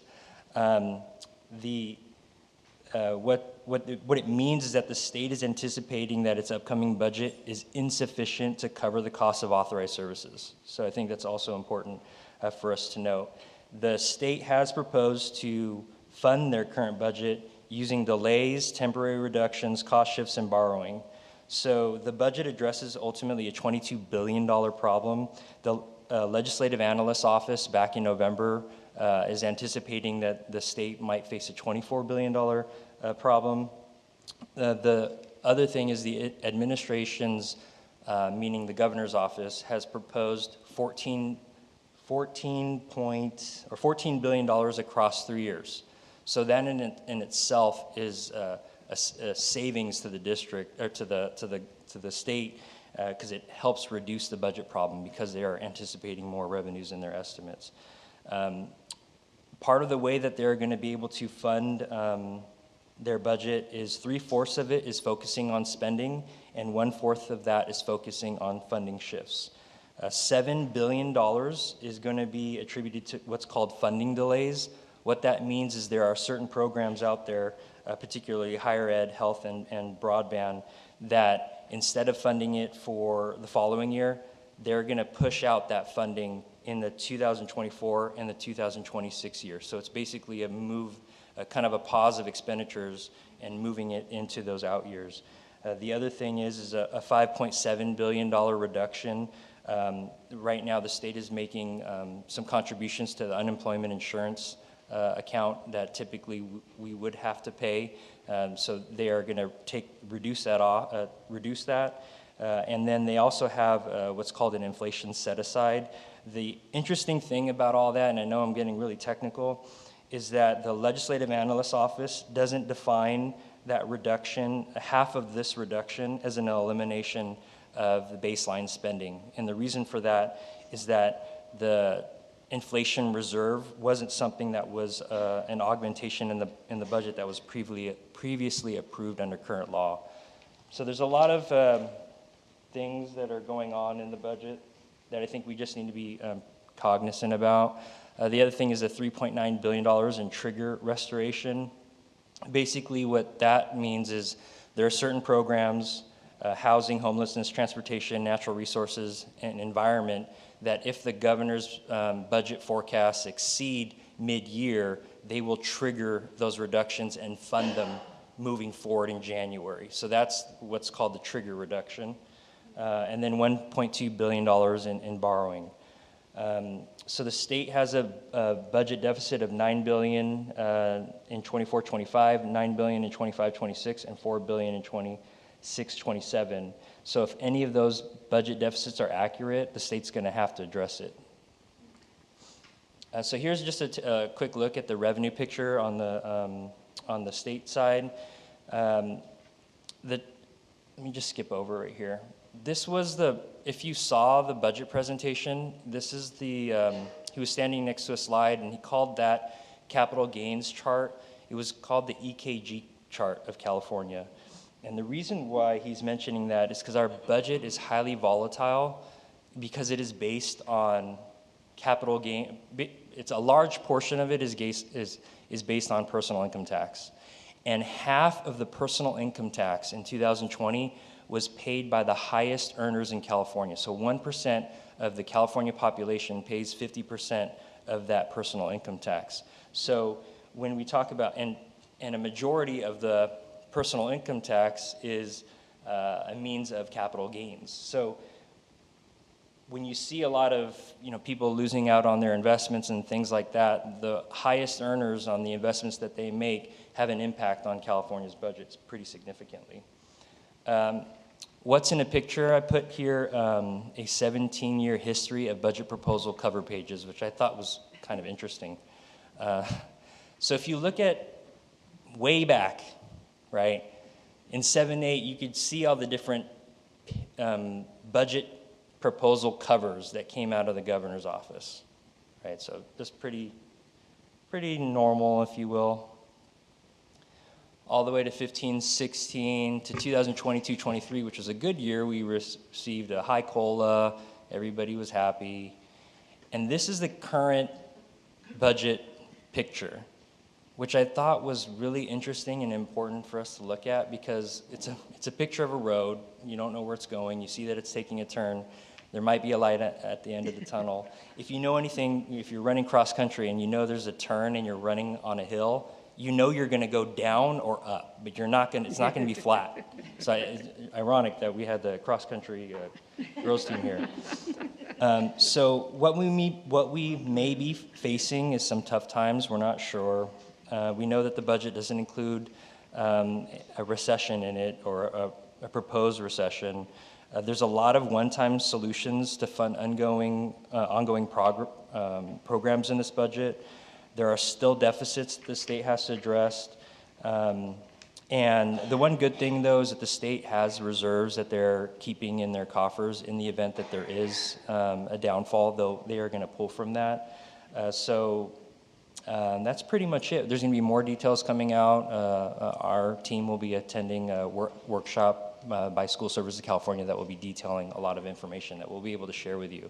Our second interim budget will include the governor's budget proposals in our out years.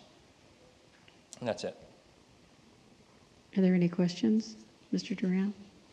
Well, no, I like the psychology behind the cover pages there. I think that does say something if you look at it. You know, ink was probably hard to get back in some of those recession or, Great Recession times. So you can notice that there was not a whole lot of ink on those ones. Thank you again for your update on the budget. I too am concerned about the budget and some of the fiscal downfalls that we foresee coming this way. I'd like to say, though, I like to think California always pulls out. Things aren't always as dreary as sometimes they're led, we're told sometimes, and I think I'd rather err on the side of caution as opposed to, taking on something new or, and spending money otherwise. But the picture, I think, says it all, can't see the forest for the trees, something like that. But looking forward to a May revise, I guess, when we get a better idea of what's going on. Thank you so much. Thank you. I think it's important to note, too, that he rebenched the money for TK facilities, so that's something that eventually is going to have to be addressed. And also, from my understanding, because of the funds being low for a universal TK, that teachers are expecting that 10-to-1 ratio next year, and it will not go to 10-to-1, it'll stay at 12-to-1. So, do you want me to address it, or you want to Sure, address it? go ahead. So, when we reviewed in our planning purposes and reviewed with staff, the way that the initial bill was written is that it would be a 12-to-1 ratio, and if funding permitted, that it would drop down to 10. So we very cautiously said, we're going to wait and see. So right now we're planning for 12-to-1. We're not going to plan for 10-to-1 until we see the money, and that was the right thing to do because we're not seeing the money. So. Ms. Pierce? Great presentation. You didn't bring it quite down as low as you do for understanding, as sometimes. Used more big words this time, but it's Yeah, this isn't our budget, so it was a little bit harder to. So you don't care if we understand it or not. It just doesn't look as good. I know. And I was sad to see some of the arts and music thing take a cut when it just barely got everybody excited about it, to go down that much. Yeah, that was, just to speak on that, that was the Art Music Block Grant that we received this year. It does require a plan, but through Proposition 28, the state now is required to reserve 1% of Prop 98 funding for art and music. So the next year, we will be receiving funding, and we will still be receiving funding. Was this year's grant like a one-time, you have to spend it this year, or was it spread out? So I can't remember the timeline. I think it's over a couple years. Oh, good. And we do have to build a plan to that. And just to remind the board did authorize some of the use of those funds. And so we just need to package that in a presentation that will be done at a later board meeting. Okay, well, thank you for the information. Mr. Alvarez? Just wanted clarification on the reserve cap you mentioned. I'm not even going to attempt. I think you said we're supposed to be at 3% roughly, somewhere around there, and we hit 10%, so we had to then implement a cap. Can you just clarify that? I want to make sure I understand it. Yeah, so a district of our size, there's 3 different requirements that the state has based on ADA. We fall under the 3% reserve, and so anything that if you look at our fund balance, if it ever exceeds 10%, then the district has to identify uses for those dollars that exceed 10%. And the board did that at the previous budget adoption, and the board will be doing that again at this next adoption. Got it. Thank you. I have no questions. Thank you. Thank you.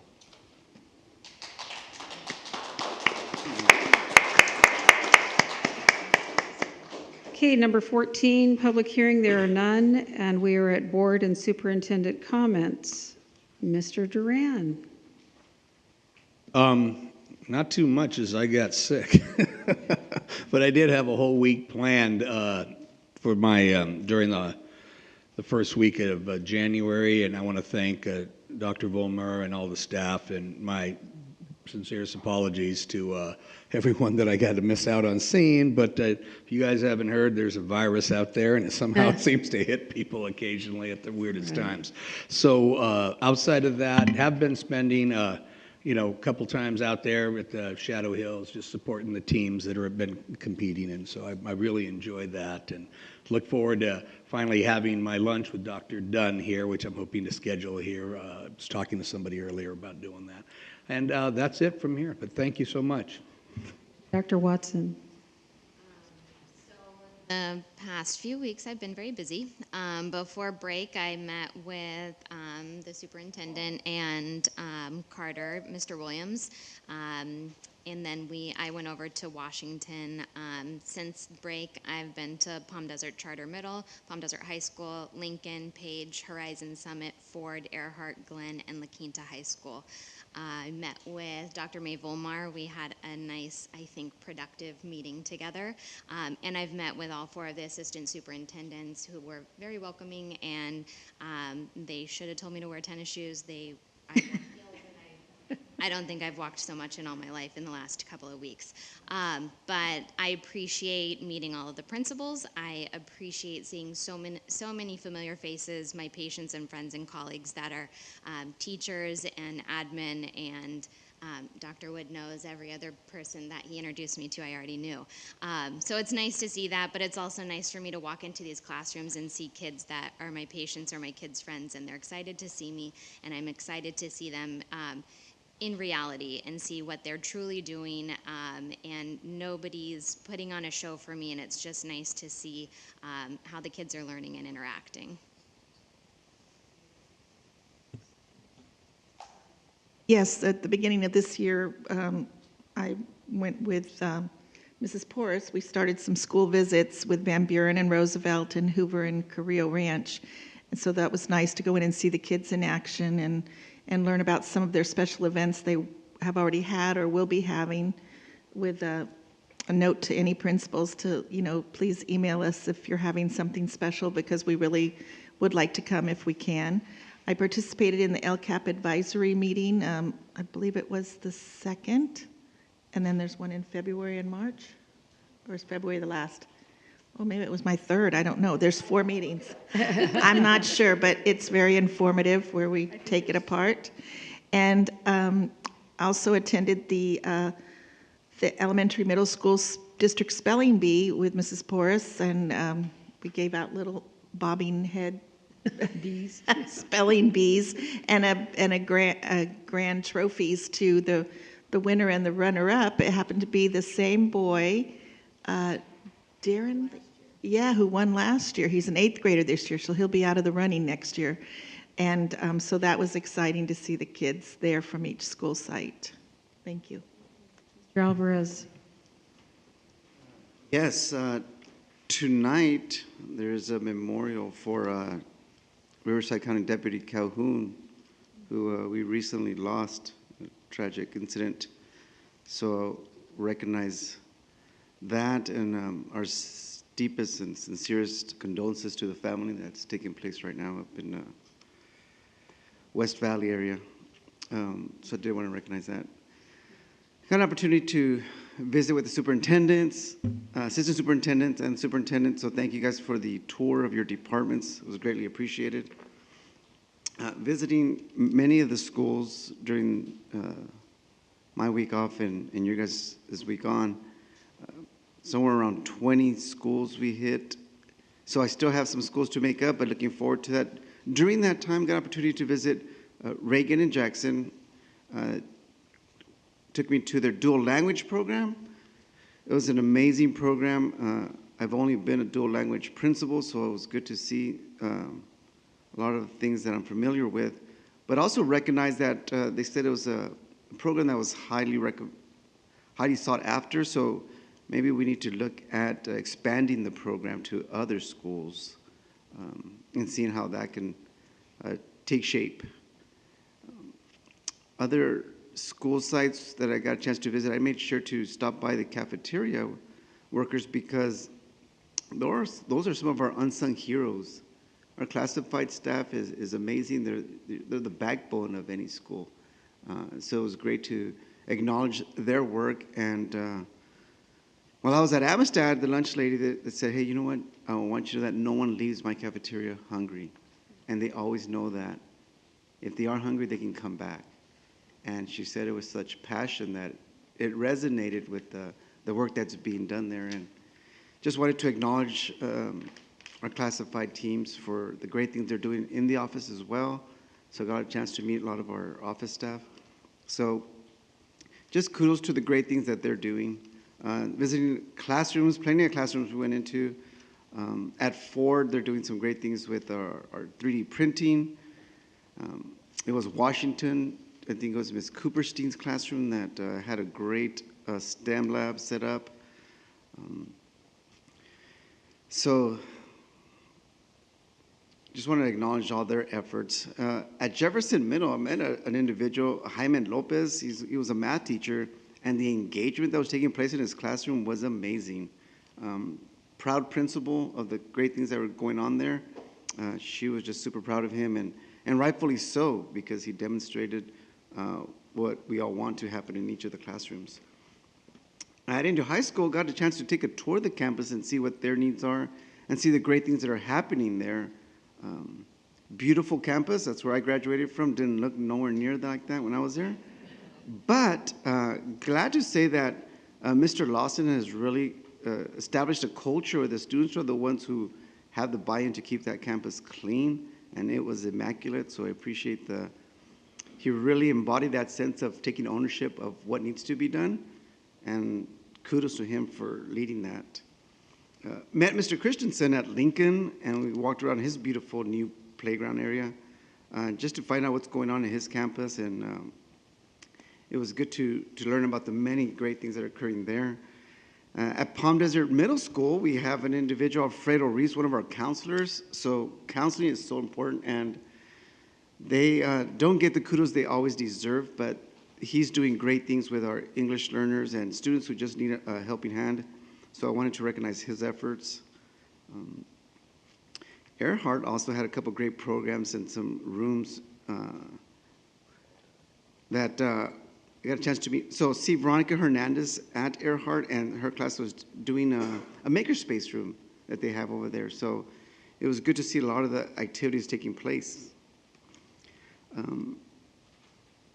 Want to just mention that I heard a lot of your comments as school administrators, and one of the comments that really resonated with me was taking a look at how we allocate items. Sometimes school districts, not just here but across the state, we allocate resources, and this is just an example based on, let's just take the safety supervisors. You guys get X amount based on enrollment. Sometimes what we need to do is we need to look at your specific needs, and some sites may not just need that, and that's where equity comes in and justice comes in. So maybe we need to look at what are the needs of the individual sites, because they are unique, and there's some sites that may need a little more than others. So I hear your comments, and I want to at least bring that forward as time comes up to see how we can support your site's specific needs as opposed to just having a set allocation. And I did notice that there was a difference between some of the sites in the West Valley and some of the sites in the East Valley. And it doesn't go unnoticed. And that's something that we're going to be looking at addressing.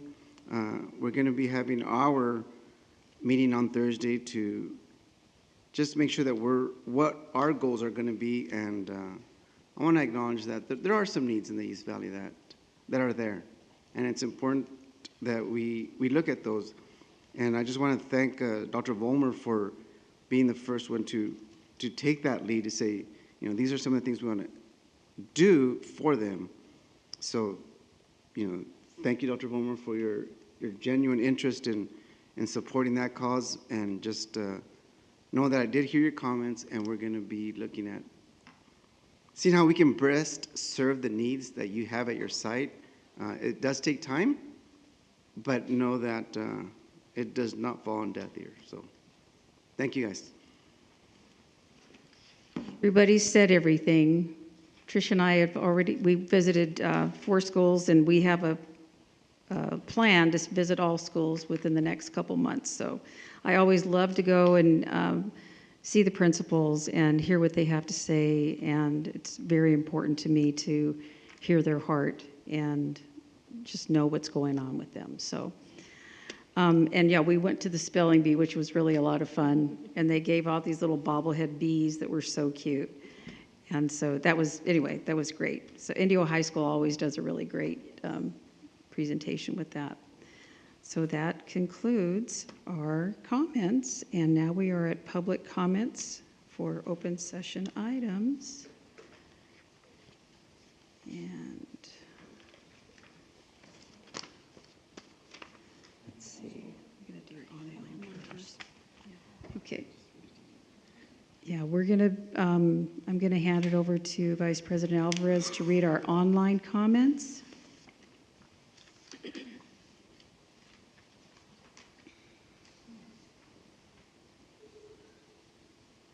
First one is from Cameron Swanson.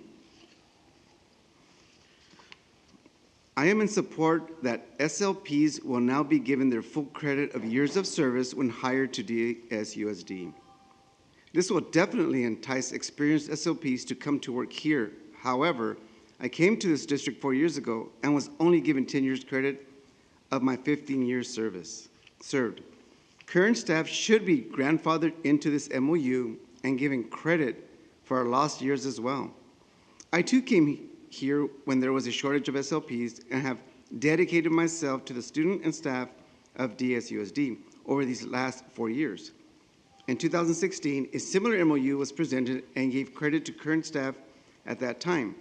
It is only equitable to honor my colleagues and my full resume of years as this MOU takes effect, as this will help retain experienced SLPs that continue to make DSUSD a leader in the Valley for speech and language services. And that concludes her comments. Next, we have Dana Bonelli.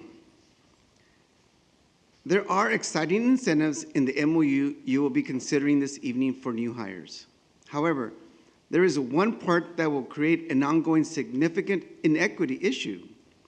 Number 4 in the MOU allows for 18 years of experience for only speech language pathologists and nurses, and only for 2023-24 recruits. While acknowledging all years of experience is a nice incentive, it does not recognize current staff. While I deeply and personally understand the difficulty in staffing SLPs and nurses, we were actually able to hire 5 this year alone. 4 of those had 18 plus years of experience. If you approve this MOU as written, when a 2023-24 recruit signs on next year with, let's just say, 14 years of experience, for example, they will start their career in DSUSD making $6,000 more than others that have significantly more experience. And this is not just for 1 year, like the additional one-time $10,000 sign-on bonus.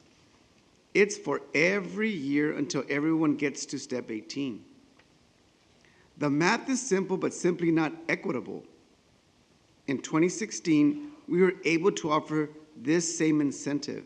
However, in that MOU, it was agreed and outlined specifically that SLPs currently hired by DSUSD with credible years of service not previously granted based on Article 13.6 shall be granted the remaining creditable years of service for salary placement commencing the 2016-2017 school year. Adjustments will not be retroactive. Adding this into the current MOU is absolutely essential. This would mean that 4 out of the 5 new hires this year, and I believe 4 current hires, would be equitably placed on the salary schedules. I noticed that at the bottom of the current MOU, there is an agreement that it is non-precedent setting. That language is not in the previous 2016 MOU and thereby could possibly be construed as setting a precedence on this isolated incentive. Please consider making necessary changes to provide for both recruitment and retention, which is arguably just as difficult. Respectfully submitted.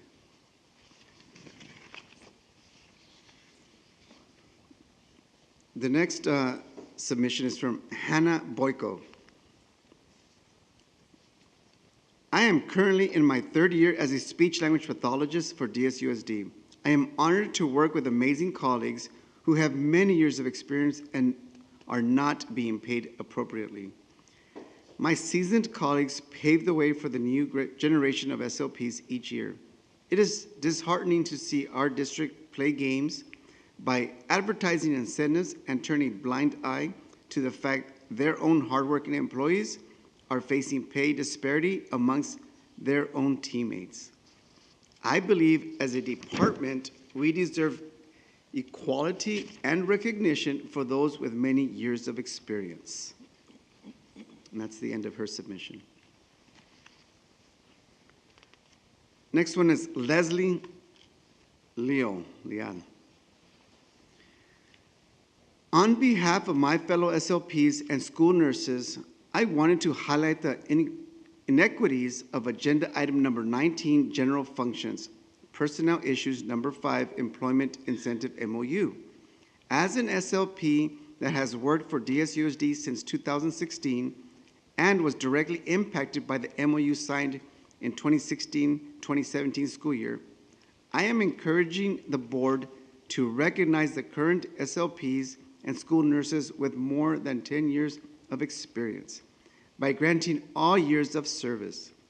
When you are only considering granting all years of experience for new hires, what is not acknowledged are the hardworking SLPs and nurses already in the district who may have as many or if not more years of experience than those hiring on in the 2023-2024 school year.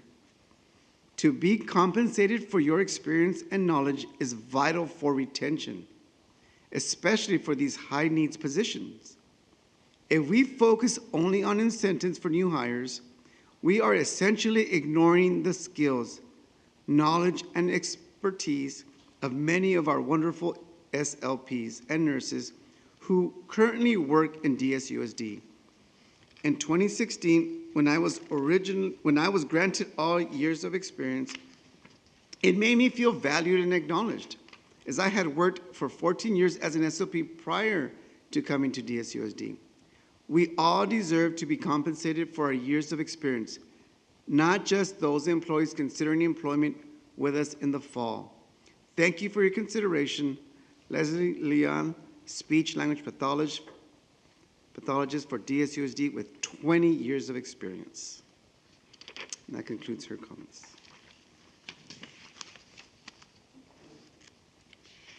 Next item is from Sylvia Amico. Currently, you are planning an MOU that states, quote, for the purposes of initial salary schedule placement only, 18 years of credible years of public school credentialed service will be granted for newly hired speech-language pathologists and nurses, end quote. The last item specifically states that these terms will not be precedent-setting. It does not say anything about current staff. When I was hired this year, I was not given my full years of experience, and certainly not 18. In contrast with the 2016 MOU, which states that, quote, new hires should receive their full years of service, and current SLPs with credible years of service shall be granted the remaining credible years of service for salary placement, end quote. There is no language in this MOU indicating that this should not be precedent setting. The SLPs at DSUSD are asked to do impossible jobs, such as see students for therapy while IEPs are being thrown at them nonstop. I personally have been attacked by admin at one of your schools in front of other teachers, unjustly because of the amount of work that is impossible to do, and for asking to use another office because the speech room had ceiling tiles collapse. Parentheses, I have pictures and a video of this. Seeing this MOU is another slap in the face. I am asking that you give recently hired SLPs the credible number of years of experience. I would also ask that you take a deep look at what we have to endure on a daily basis to make sure our jobs are done. Thank you. The next submission is from Patty Boyko, and it reads as follows. On behalf of the Speech and Language Department and speech-challenged students, I implore this MOU be reconsidered and amended to illuminate DSUSD's publicly posted values of, quote, relationships, respect, innovation, inclusion, teamwork, kindness, equity, excellence, and service, end quote, by honoring all service credit years of currently employed SLPs in the equal interest of retention. It is disheartening this MOU applies to only newly hired SLPs for the 23-24 school year. I accepted employment last month, 8 months shy from the fall 23 upcoming school year, and placed on the salary schedule below my years of credit service. This new MOU grants 18 years of service credit to only newly hired SLPs who start 23, causing inequality of salaries within the SLP department. The injustice means a newly hired SLP can be compensated well above seasoned DSUSD SLPs, undervaluing existing meritorious status of earned credit years.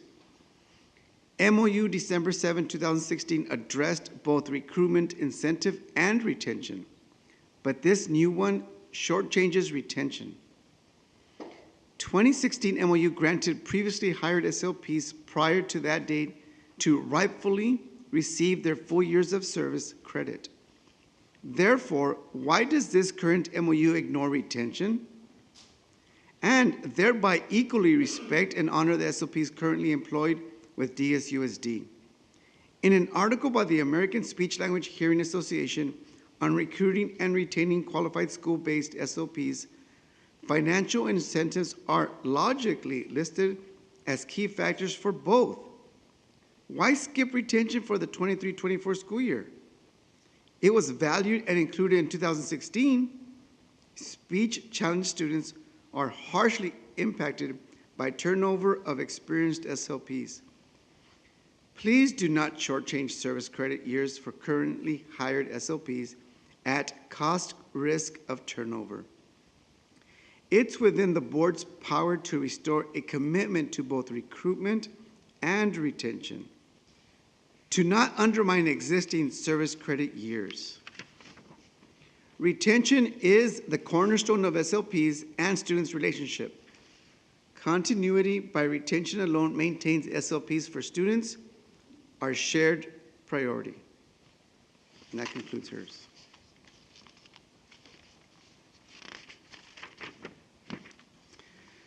Next one. Heather Gray. I would like to comment on Andrew Jackson Elementary School. I see that you are replacing the marquee there, but this could be a good opportunity to also rename the school. The largely Hispanic student population will be shocked to learn one day that their school glorified a renowned racist, a slave owner, and violent anti-Native American imperialist. Historians today are not looking back at Jackson with praise and adulation, rather with shame and embarrassment. We must ask ourselves, what is the continued purpose and message we send by having a school named after such a vile character? And what was the purpose when choosing that name for a school? As long as Andrew Jackson has a school named after himself in Indio, then that school remains our district's dishonorable shrine to America's racist history and a symbol of hostility to any non-Caucasian students. And in the case of Jackson students, it's all of them. Please consider renaming the school in honor of a more decent person. I urge this to be a topic of discussion at the upcoming Coffee with Kelly event.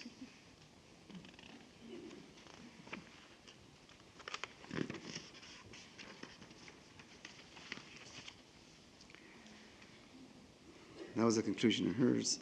Next person up is going to be Sandra Fernandez.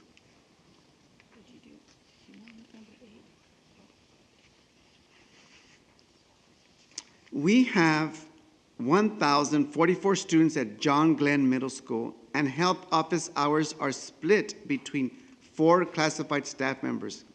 We each cover 1 hour and 40 minutes of our work time, along with our daily duties. When you count these minutes of coverage in the health office and add your 2 15-minute breaks and half an hour lunch, equal to 1 hour, and like me, I cover front desk for half an hour. All that time is equivalent to 3 hours and 10 minutes of my workday covering other duties from my actual work duties. That's not to mention adding another 30 minutes helping to cover another person's lunch with her health office duty time or her desk coverage that equates to 3 hours and 40 minutes, almost half my workday. I do registrations, help with testing students, assist in answering phones, helping with the front desk, cleaning and managing student CUME files, translating for meetings, assisting Spanish-speaking parents, and assisting with other work duties when needed. So yes, I do see a huge need to having a health tech, covering the health office due to many students with health concerns that have arisen since COVID-19. Anxiety, depression, etc. And other serious health conditions such as the diabetics, students with respiratory problems and allergies, kids that come in daily with injuries, headaches, and stomach aches, ant bites, and migraines. I'm an office technician bilingual, and we can't even get a higher classification. Please help all our schools and students get the adequate help we deserve to avoid the district having a potential lawsuit. And that concludes online comments. Okay, Desert Sands Unified School District regular meeting, Board of Education, communications from the floor. In accordance with the bylaws of the board number 9323, 62519, time is reserved for oral communications by members of the Board of Education or by citizens present. Citizens wishing to be heard on agenda items, regular or special meetings, and/or non-agenda items within the subject matter jurisdiction of the board, regular meetings only, shall have a 3-minute limit. In accordance with the law, the board cannot take action on any item not appearing on the agenda, as indicated in the bylaws of the board, number 9323.2, 62519. John Parker.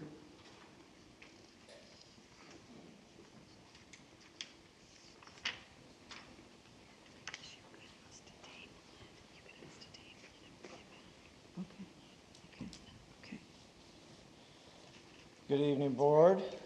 It's been a while since I've been here. rather than address a single subject tonight, I'm cold. Is anybody else cold in here?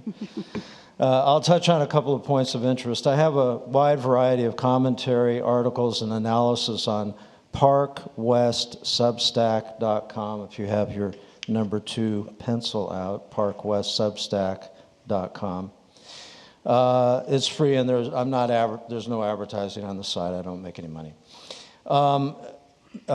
Supervisor Porras, I suggested in an email to you, in the interest of diversity and inclusion, I'm saying that a little bit tongue-in-cheek, the board would consider appointing a male student to serve as a student board member.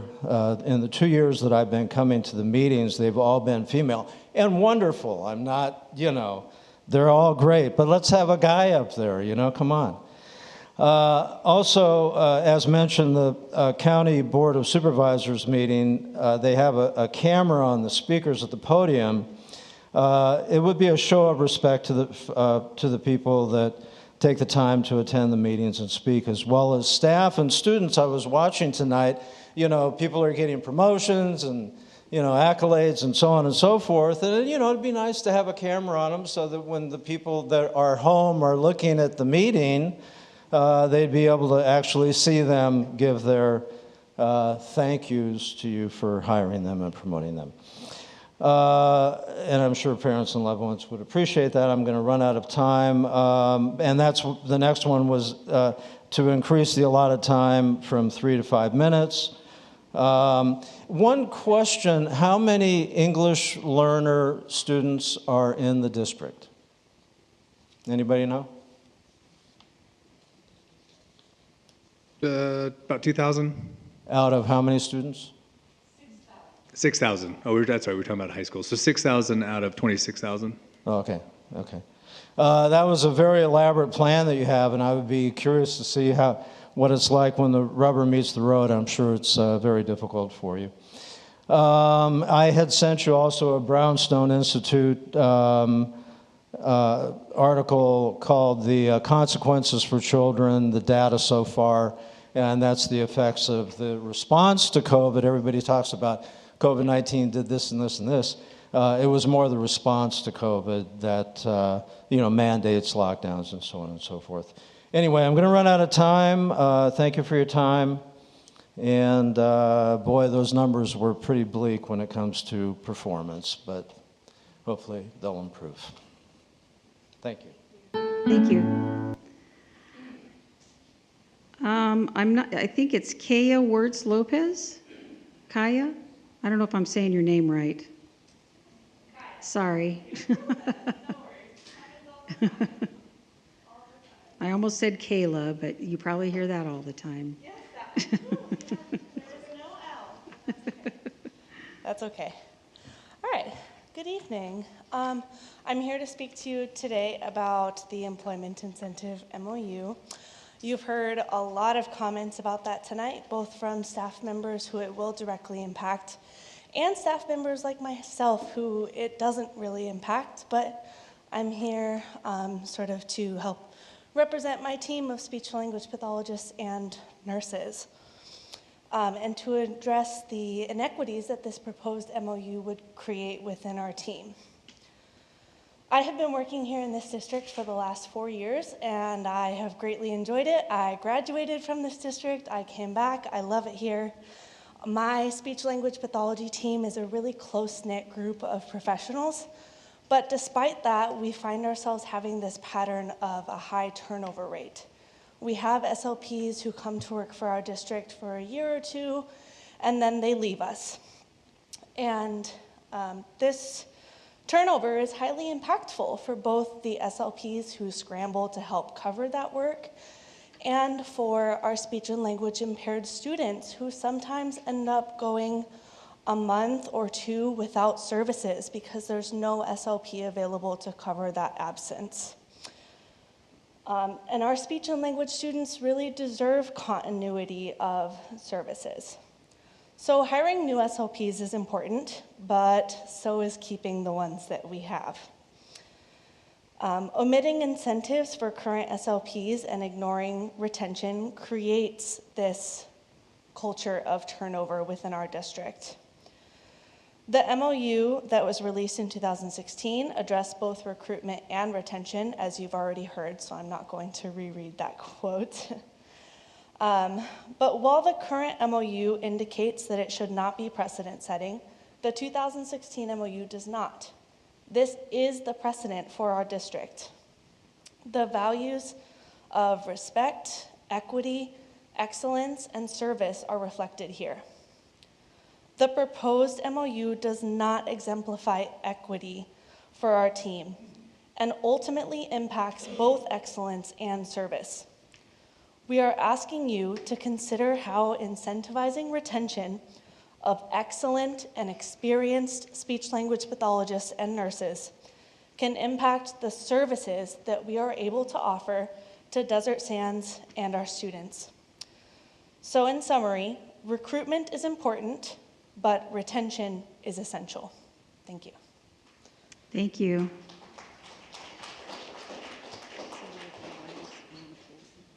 Okay. Ingrid Olofsson.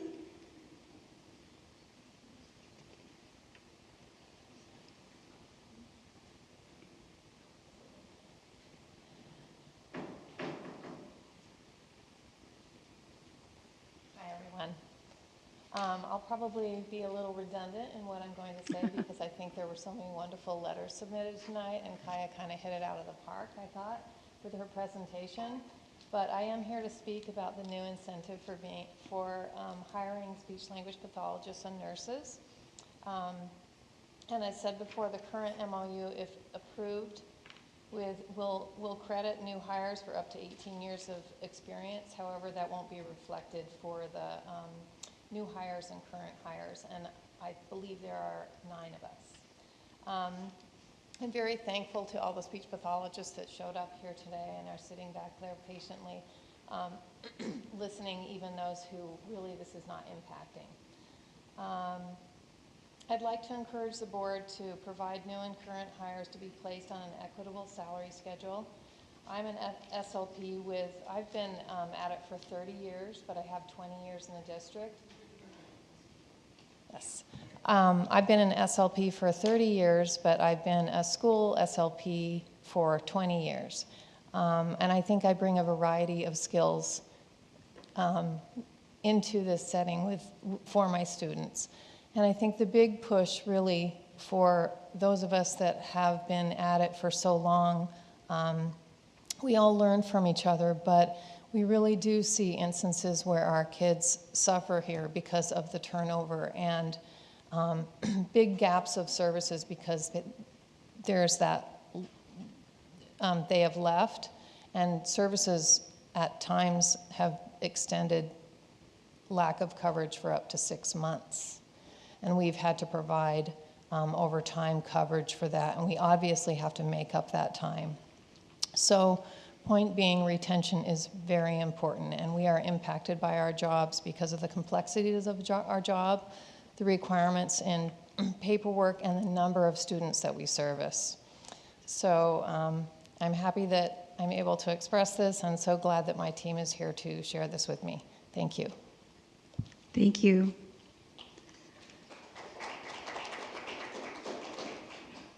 Andrea Parra. Oh, Andrew, I'm sorry. Andrew Parra, I didn't see the W. Sorry about that. I am so sorry. I am so sorry. I have a daughter, Andrea, so I apologize. I'm actually tearing up as I'm Sorry, walking up here. Andrew. I'm sorry, I got short man issues here. Oh, God, that's okay. You'll make it up to me. Okay, so I am the new CSEA chapter president, elected as of January 1st. Congratulations. Good evening, board, cabinet, Dr. Mae Vollmer. As much as I could stand up here and talk about myself and introduce myself for 2 minutes and 45 seconds, I'm not going to do that. I will be up here every board meeting with you guys, saying something, addressing some concerns, giving some shout outs to people. Tonight is addressing a concern that has actually come up with some of our members. Actually, there was a good online letter that was written by Sandra Fernandez that actually addresses this issue as well. So I'm going to go ahead and read a letter that was actually given to our executive board by one of our clerical staff at our sites. Good evening. We're writing to express our support for placing health techs at every school site. As clerical support staff, we believe that this is a critical step towards ensuring the safety and well-being of our students. The reality is that clerical staff are not equipped to handle the variety and severity of medical emergencies that arise throughout the day. From students hyperventilating and overheating to broken bones and severe concussions. These are all very real cases that occur more frequently that would be ideal. While the clerical support staff are CPR certified and able to assist with minor injuries, the support that a health tech would provide will ultimately make the biggest difference in getting the student the advanced medical attention that is required in certain situations. Health techs on site would also add an extra layer of support for the students with chronic health conditions. We have several diabetic students and another student who suffers from a neurological disorder. If one of these students were to go into diabetic shock or suffer a seizure, these students need to have access to someone who can monitor their condition, provide medication, and assist with any necessary care. This is a basic human right that the clerical support staff are unable to provide due to not being licensed healthcare professionals.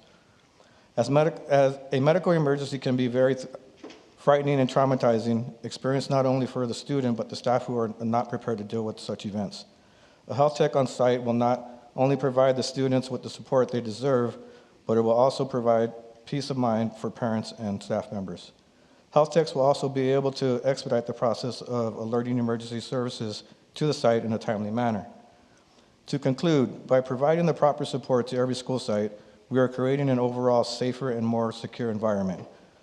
By alleviating the problem, we are effectively creating the solution. With that being said, an ounce of prevention is most definitely worth a pound of cure. That comes from my clerical staff at DRA. So this is an issue. I know I'm going to run out of time right now, but I really hope that we can address, just because coming out of COVID, obviously there's a much bigger need for some of our clerical staff. Thank you. Thank you so much.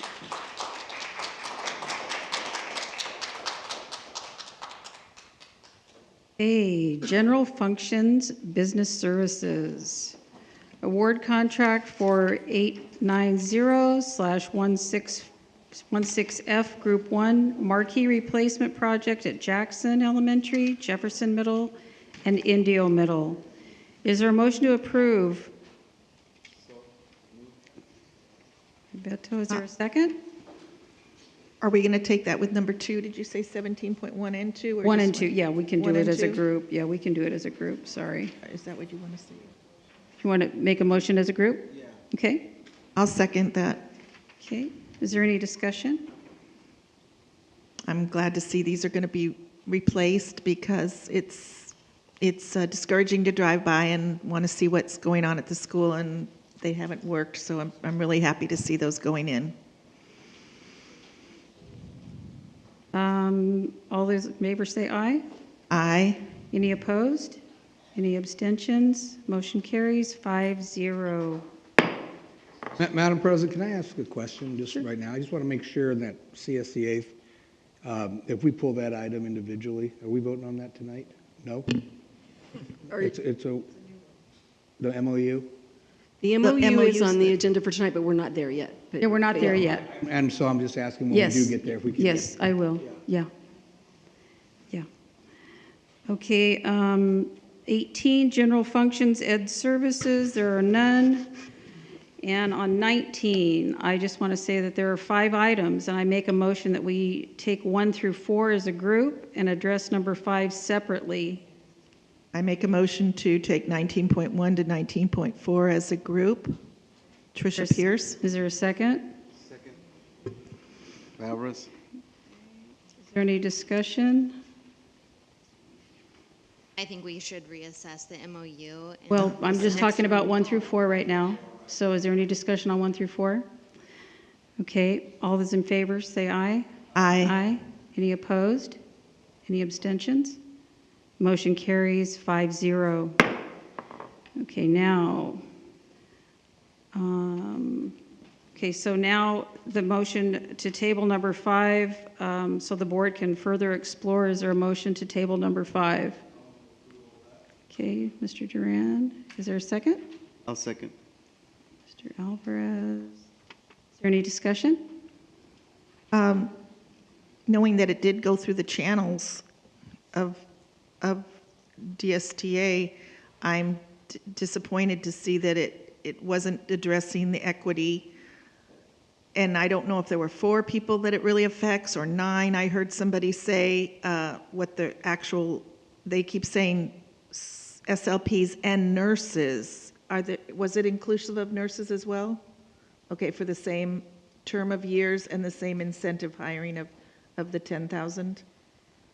Yes. Okay, so I do think for the purposes of retention, so we don't go back to the days of virtual speech classes and things like that, that this is a very important thing to look at and to assess if it's really, I mean, we have been looking for years for SLPs.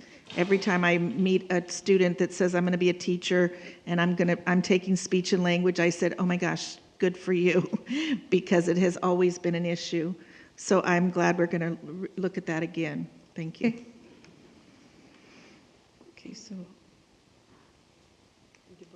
Okay, so we're voting to table this. So all those in favor say aye.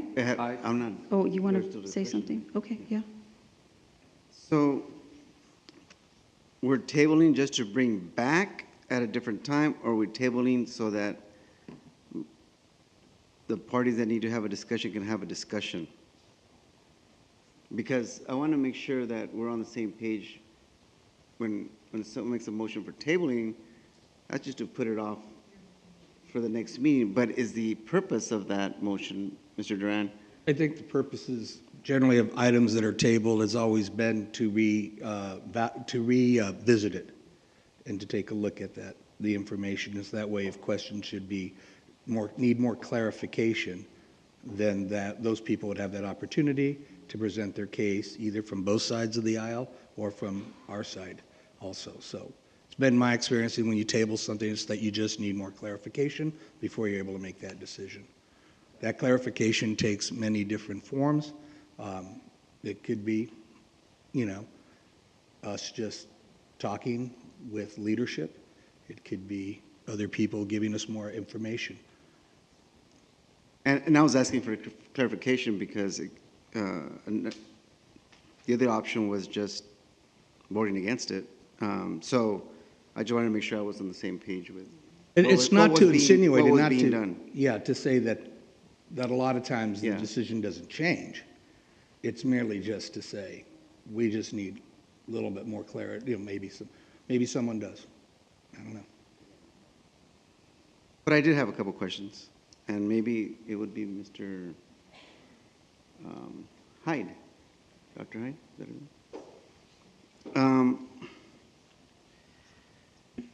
it? You know what? I'll wait on my questions. So is there any more discussion? Okay, all those in favor say aye. Aye. Aye. Any opposed? Any abstentions? Motion carries 5-0. Okay, general functions, student support services. There are 2 items in general functions, student support services. Is there a motion to take these as a group or individually? I make a motion to take them as a group. Second? Patricia Pierce. Second, Alvarez. Is there any discussion? Hearing none, all those in favor say aye. Aye. Aye. Any opposed? Any abstentions? Motion carries 5-0.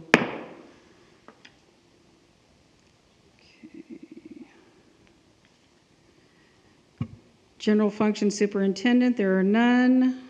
Consent items, student matters, Dr. May Vollmer. Yes, we have quite a few to read out from closed session. In reinstatement student case number 21/22-12, on a motion made by Mike Duran and seconded by Tricia Pierce, the motion was carried 5-0, the board accepting the recommendation of reinstatement.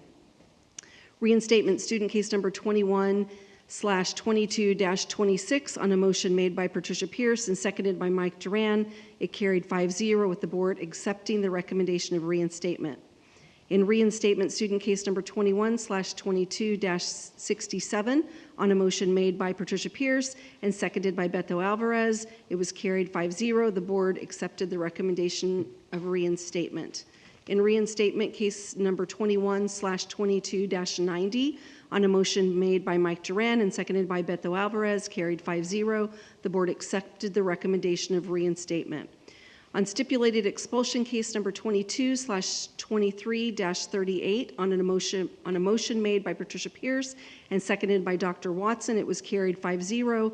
The board accepting the recommendation of the stipulated expulsion order with the reinstatement requiring counseling. Stipulated expulsion case number 22/23-43 on a motion made by Mike Duran, seconded by Patricia Pierce, carried 5-0. The board accepting the recommendation of the stipulated expulsion order with the reinstatement requiring counseling. On stipulated expulsion case number 22/23-45 on a motion made by Beto Alvarez and seconded by Mike Duran, carried 5-0. The board accepting the recommendation of the stipulated expulsion order with the reinstatement requiring counseling. Stipulated expulsion case number 22/23-47 on a motion made by Beto Alvarez and seconded by Patricia Pierce, carried 5-0. The board accepting the recommendation of the stipulated expulsion order with reinstatement conditions requiring counseling. On expulsion case number 22/23-52 on a motion made by Patricia Pierce, seconded by Mike Duran, carried 5-0. The board accepting the recommendation from the hearing panel. You? And what said 53, I think, isn't it? Does it say, it says 53. Did I not say 53? You said 52. Oh, I apologize. 22/23-53. Yeah. It does. Thank Yeah. you for correcting me. I appreciate that. Okay, 23, there are 19 items in business services. Is there a motion to take these as a group or individually? I would like to take 23.1 individually.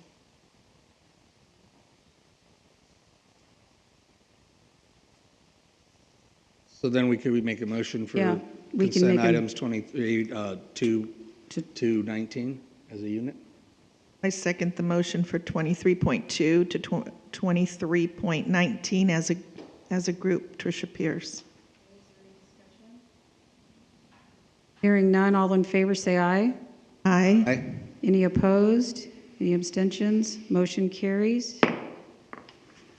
Okay, consent item 23.1. Is there a motion to accept 23.1 Desert 2022-2023 Desert Sands Unified School District Comprehensive School Safety Plan? I'll move to accept item 1 of consent items 23. Is there a second? Second, Tricia Pierce. Any discussion?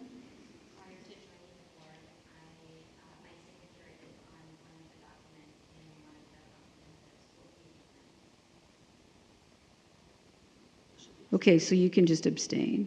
Okay, so, I had another comment.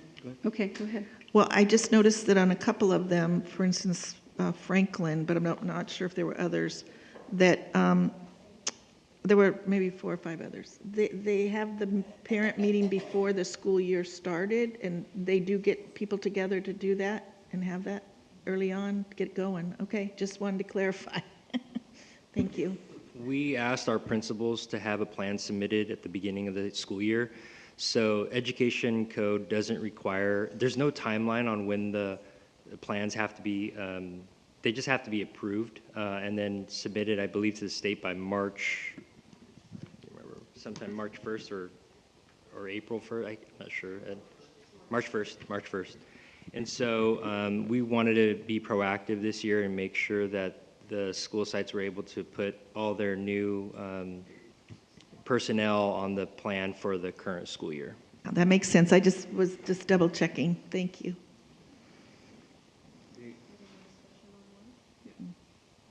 The only other comment was just trying to get those in earlier on the agenda. Instead of approving them halfway through the year, we can get them down for the following subsequent years earlier.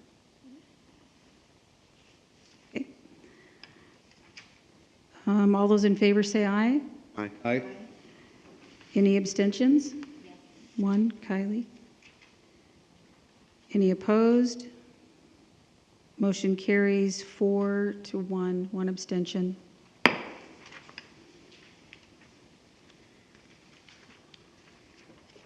Okay. Consent items, educational services. There are 27 items in educational services. Is there a motion to take these as a group or individually? We will take consent items 24, 1 through whatever that was, 27 as a group. Is there a second? Second, yeah, go ahead. Go ahead. Second. Go ahead. Okay, Beto. Is there any discussion? Hearing none, all those in favor say aye. Aye. Aye. Any opposed? Any abstentions? Motion carries 5-0. Okay. Consent items, personnel services, there are none. Consent items, student support services, there are 4 items in student support services. Is there a motion to take these as a group or individually? Move approval, take them as a group. For a second? Second, Tricia Pierce. Is there any discussion? I did have a question, to Mrs. Fisher. We're still doing the Maxim Healthcare people that help us. Is it our own staff only now, or does Maxim help us through this year with any COVID testing, COVID clinics, COVID rooms at the schools, or is any of that in place anymore? No Maxim staff as we had during the COVID years. That's not what we're doing now. This is just for additional staff if someone's out or if we need a particular LVN for a medically fragile student. But we're not, the COVID testing and everything is with Desert Healthcare Foundation. That's right. At no Okay, cost. so this is just for helping us with our nursing staff when we need people. Correct. Okay, thank you. Any other discussion? Hearing none, all those in favor say aye. Aye. Aye. Any opposed? Any abstentions? Motion carries 5-0. Consent items, superintendent, there are none. Personnel actions, Dr. Hyde, do you have any items for certificated? I do. So I'd like to turn everyone's attention to the retirement that's noted on the first page of our certificated piece under 28.1. And that's Colleen Hahn, who's with Palm Desert Charter Middle School. She's retiring after 26 years of service to the district. So that's pretty exciting for her. Congratulations, Mrs. Hahn. Made it to the finish line. Mm-hmm. Okay, so let's see. Is there a motion to accept 28.1? I make a motion that we approve 28.1. Is there a second? Tricia Pierce. Second, Alvarez. Is there any discussion? Hearing none, all those in favor say aye. Aye. Any opposed? Any abstentions? Motion carries 5-0. Personnel actions classified, Dr. Hyde. Okay, again, I'm going to draw the board's attention to the first page of the classified personnel items. We have 3 retirements.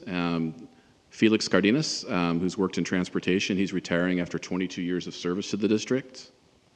This one's amazing. Marlon Massengale, Desert Ridge Academy, retiring after 47 years of service to the district. Paraeducator, special education.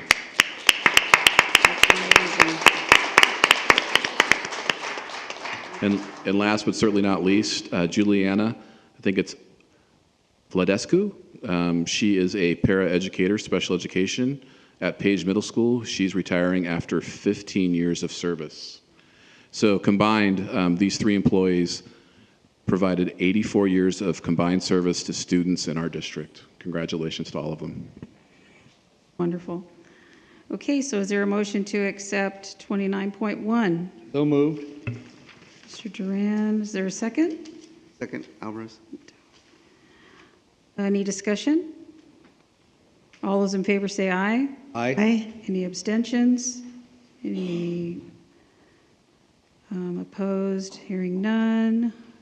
Motion carries 5-0. And call out of closed session items, Dr. May Vollmer. Yes, we have a few. So Tonight in closed session, the board took action to approve the general release and settlement agreement, SSS number 12/2022-2023, on a motion made by Beto Alvarez and seconded by Tricia Pierce. The motion carried 5-0. In closed session, the board took action to accept a settlement agreement with the California School Employees Association, regarding the interpretation of Article 7.9.1 of the current CSEA collective bargaining agreement related to work performed in a higher classification. It passed with a motion by Mike Duran and a second by Beto Alvarez. The vote was unanimous. In closed session, the board approved the appointment of Kara Contreras to the position of assistant principal at La Quinta High School with a motion made by Dr. Watson and seconded by Mike Duran. The vote was unanimous. Number 31, suggestions for future agendas that receive at least 3 votes. Mr. Duran.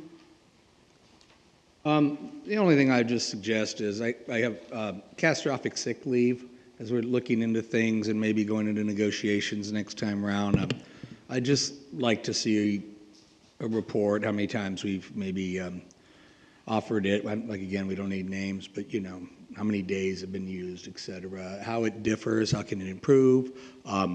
It's funny how fast time flies, but I would just say about catastrophic leave is, you know, you think you, how would I say it? But I once served with a person who actually said, the days belong to you, you can do with them what you want, you know? And I kind of want to see if we could move. And I heard a lot of firsts today, and I like to have us to have the best catastrophic leave system in place that rewards, or not rewards, but basically supports staff that may need that.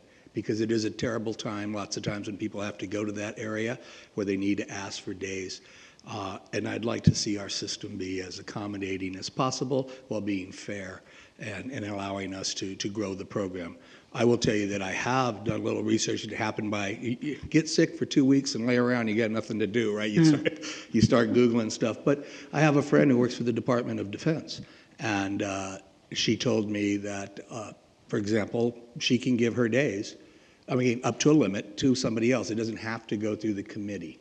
Because sometimes we do reject people in the committee, and I know that from experience for various reasons. Sometimes it's not a qualified, I don't know. No, maybe not recently. I'm not saying, but I mean, but I just want to make sure that people have that ability to utilize their days. And I don't know, maybe somebody else thinks, but I just like to see a rehaul of the system, or just to take a look at it, get up to date. Because I don't think it's something maybe all of us understand fully. I'm willing to admit I'm not sure I do. Those are 3, everybody? I'll second. Okay, all right. Dr. Watson. I have to agree with considering having health techs at the school. For example, I was at a site visit last week at Page, and my TKer got hurt, and I had 2 phone calls in the middle of that meeting because he was hurt and they needed me to come and address it. So that was taking away from the front office staff because that wasn't a time when they typically have their nurse there. Votes for that? Going to suggest it also, not knowing if it has to be an agenda item or if we could get some kind of information on what that would entail and Or so forth. we'll get a report. Yeah, report, yeah. Okay. Okay, is that what you wanted to say, Ms. Pierce? Yes. Okay, Mr. Alvarez. Yeah, we've got it. Yeah, it'll be a report. So, Mr. Alvarez, do you have an item that you like? You know,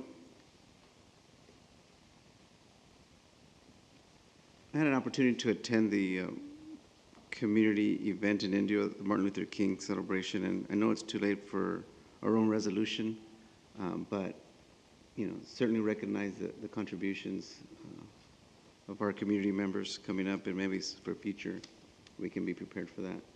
I'm going to hold off on anything because I know we're having a study session on Thursday, and I think we'll be able to get a lot done there. And I have nothing for a future agenda. So announcements is the next regularly scheduled meeting and the annual, board meeting of the Education Board of Education is February 7th, 2023, in the District Education Center Boardroom at 47950 Dune Palms Road, La Quinta, California. And we will be reconvening to close session. And when we're done with that, we will come back and close. So it's 9:49.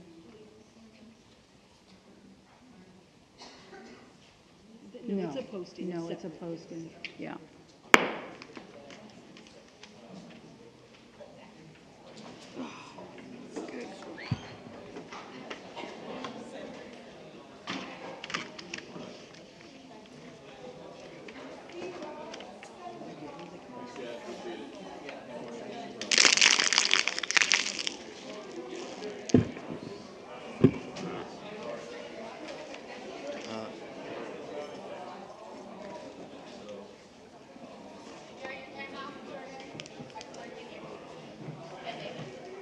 Pauline, how are you?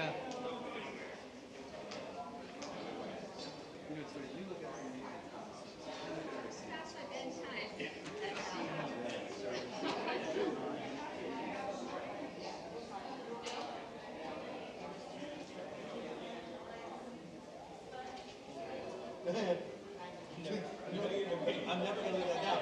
I'm never going to live that down.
Vollmer. Yes, we have. Wait, there we go. Thank you. One readout from closed session. In closed session, the board took action to accept the suspension of certificated employee number 207309 under the progressive disciplinary procedures, passed with a motion by Beto Alvarez and a second by Mike Duran. The vote was unanimous 5-0. And we are closing adjournment at 10:23 p.m. Thanks, guys.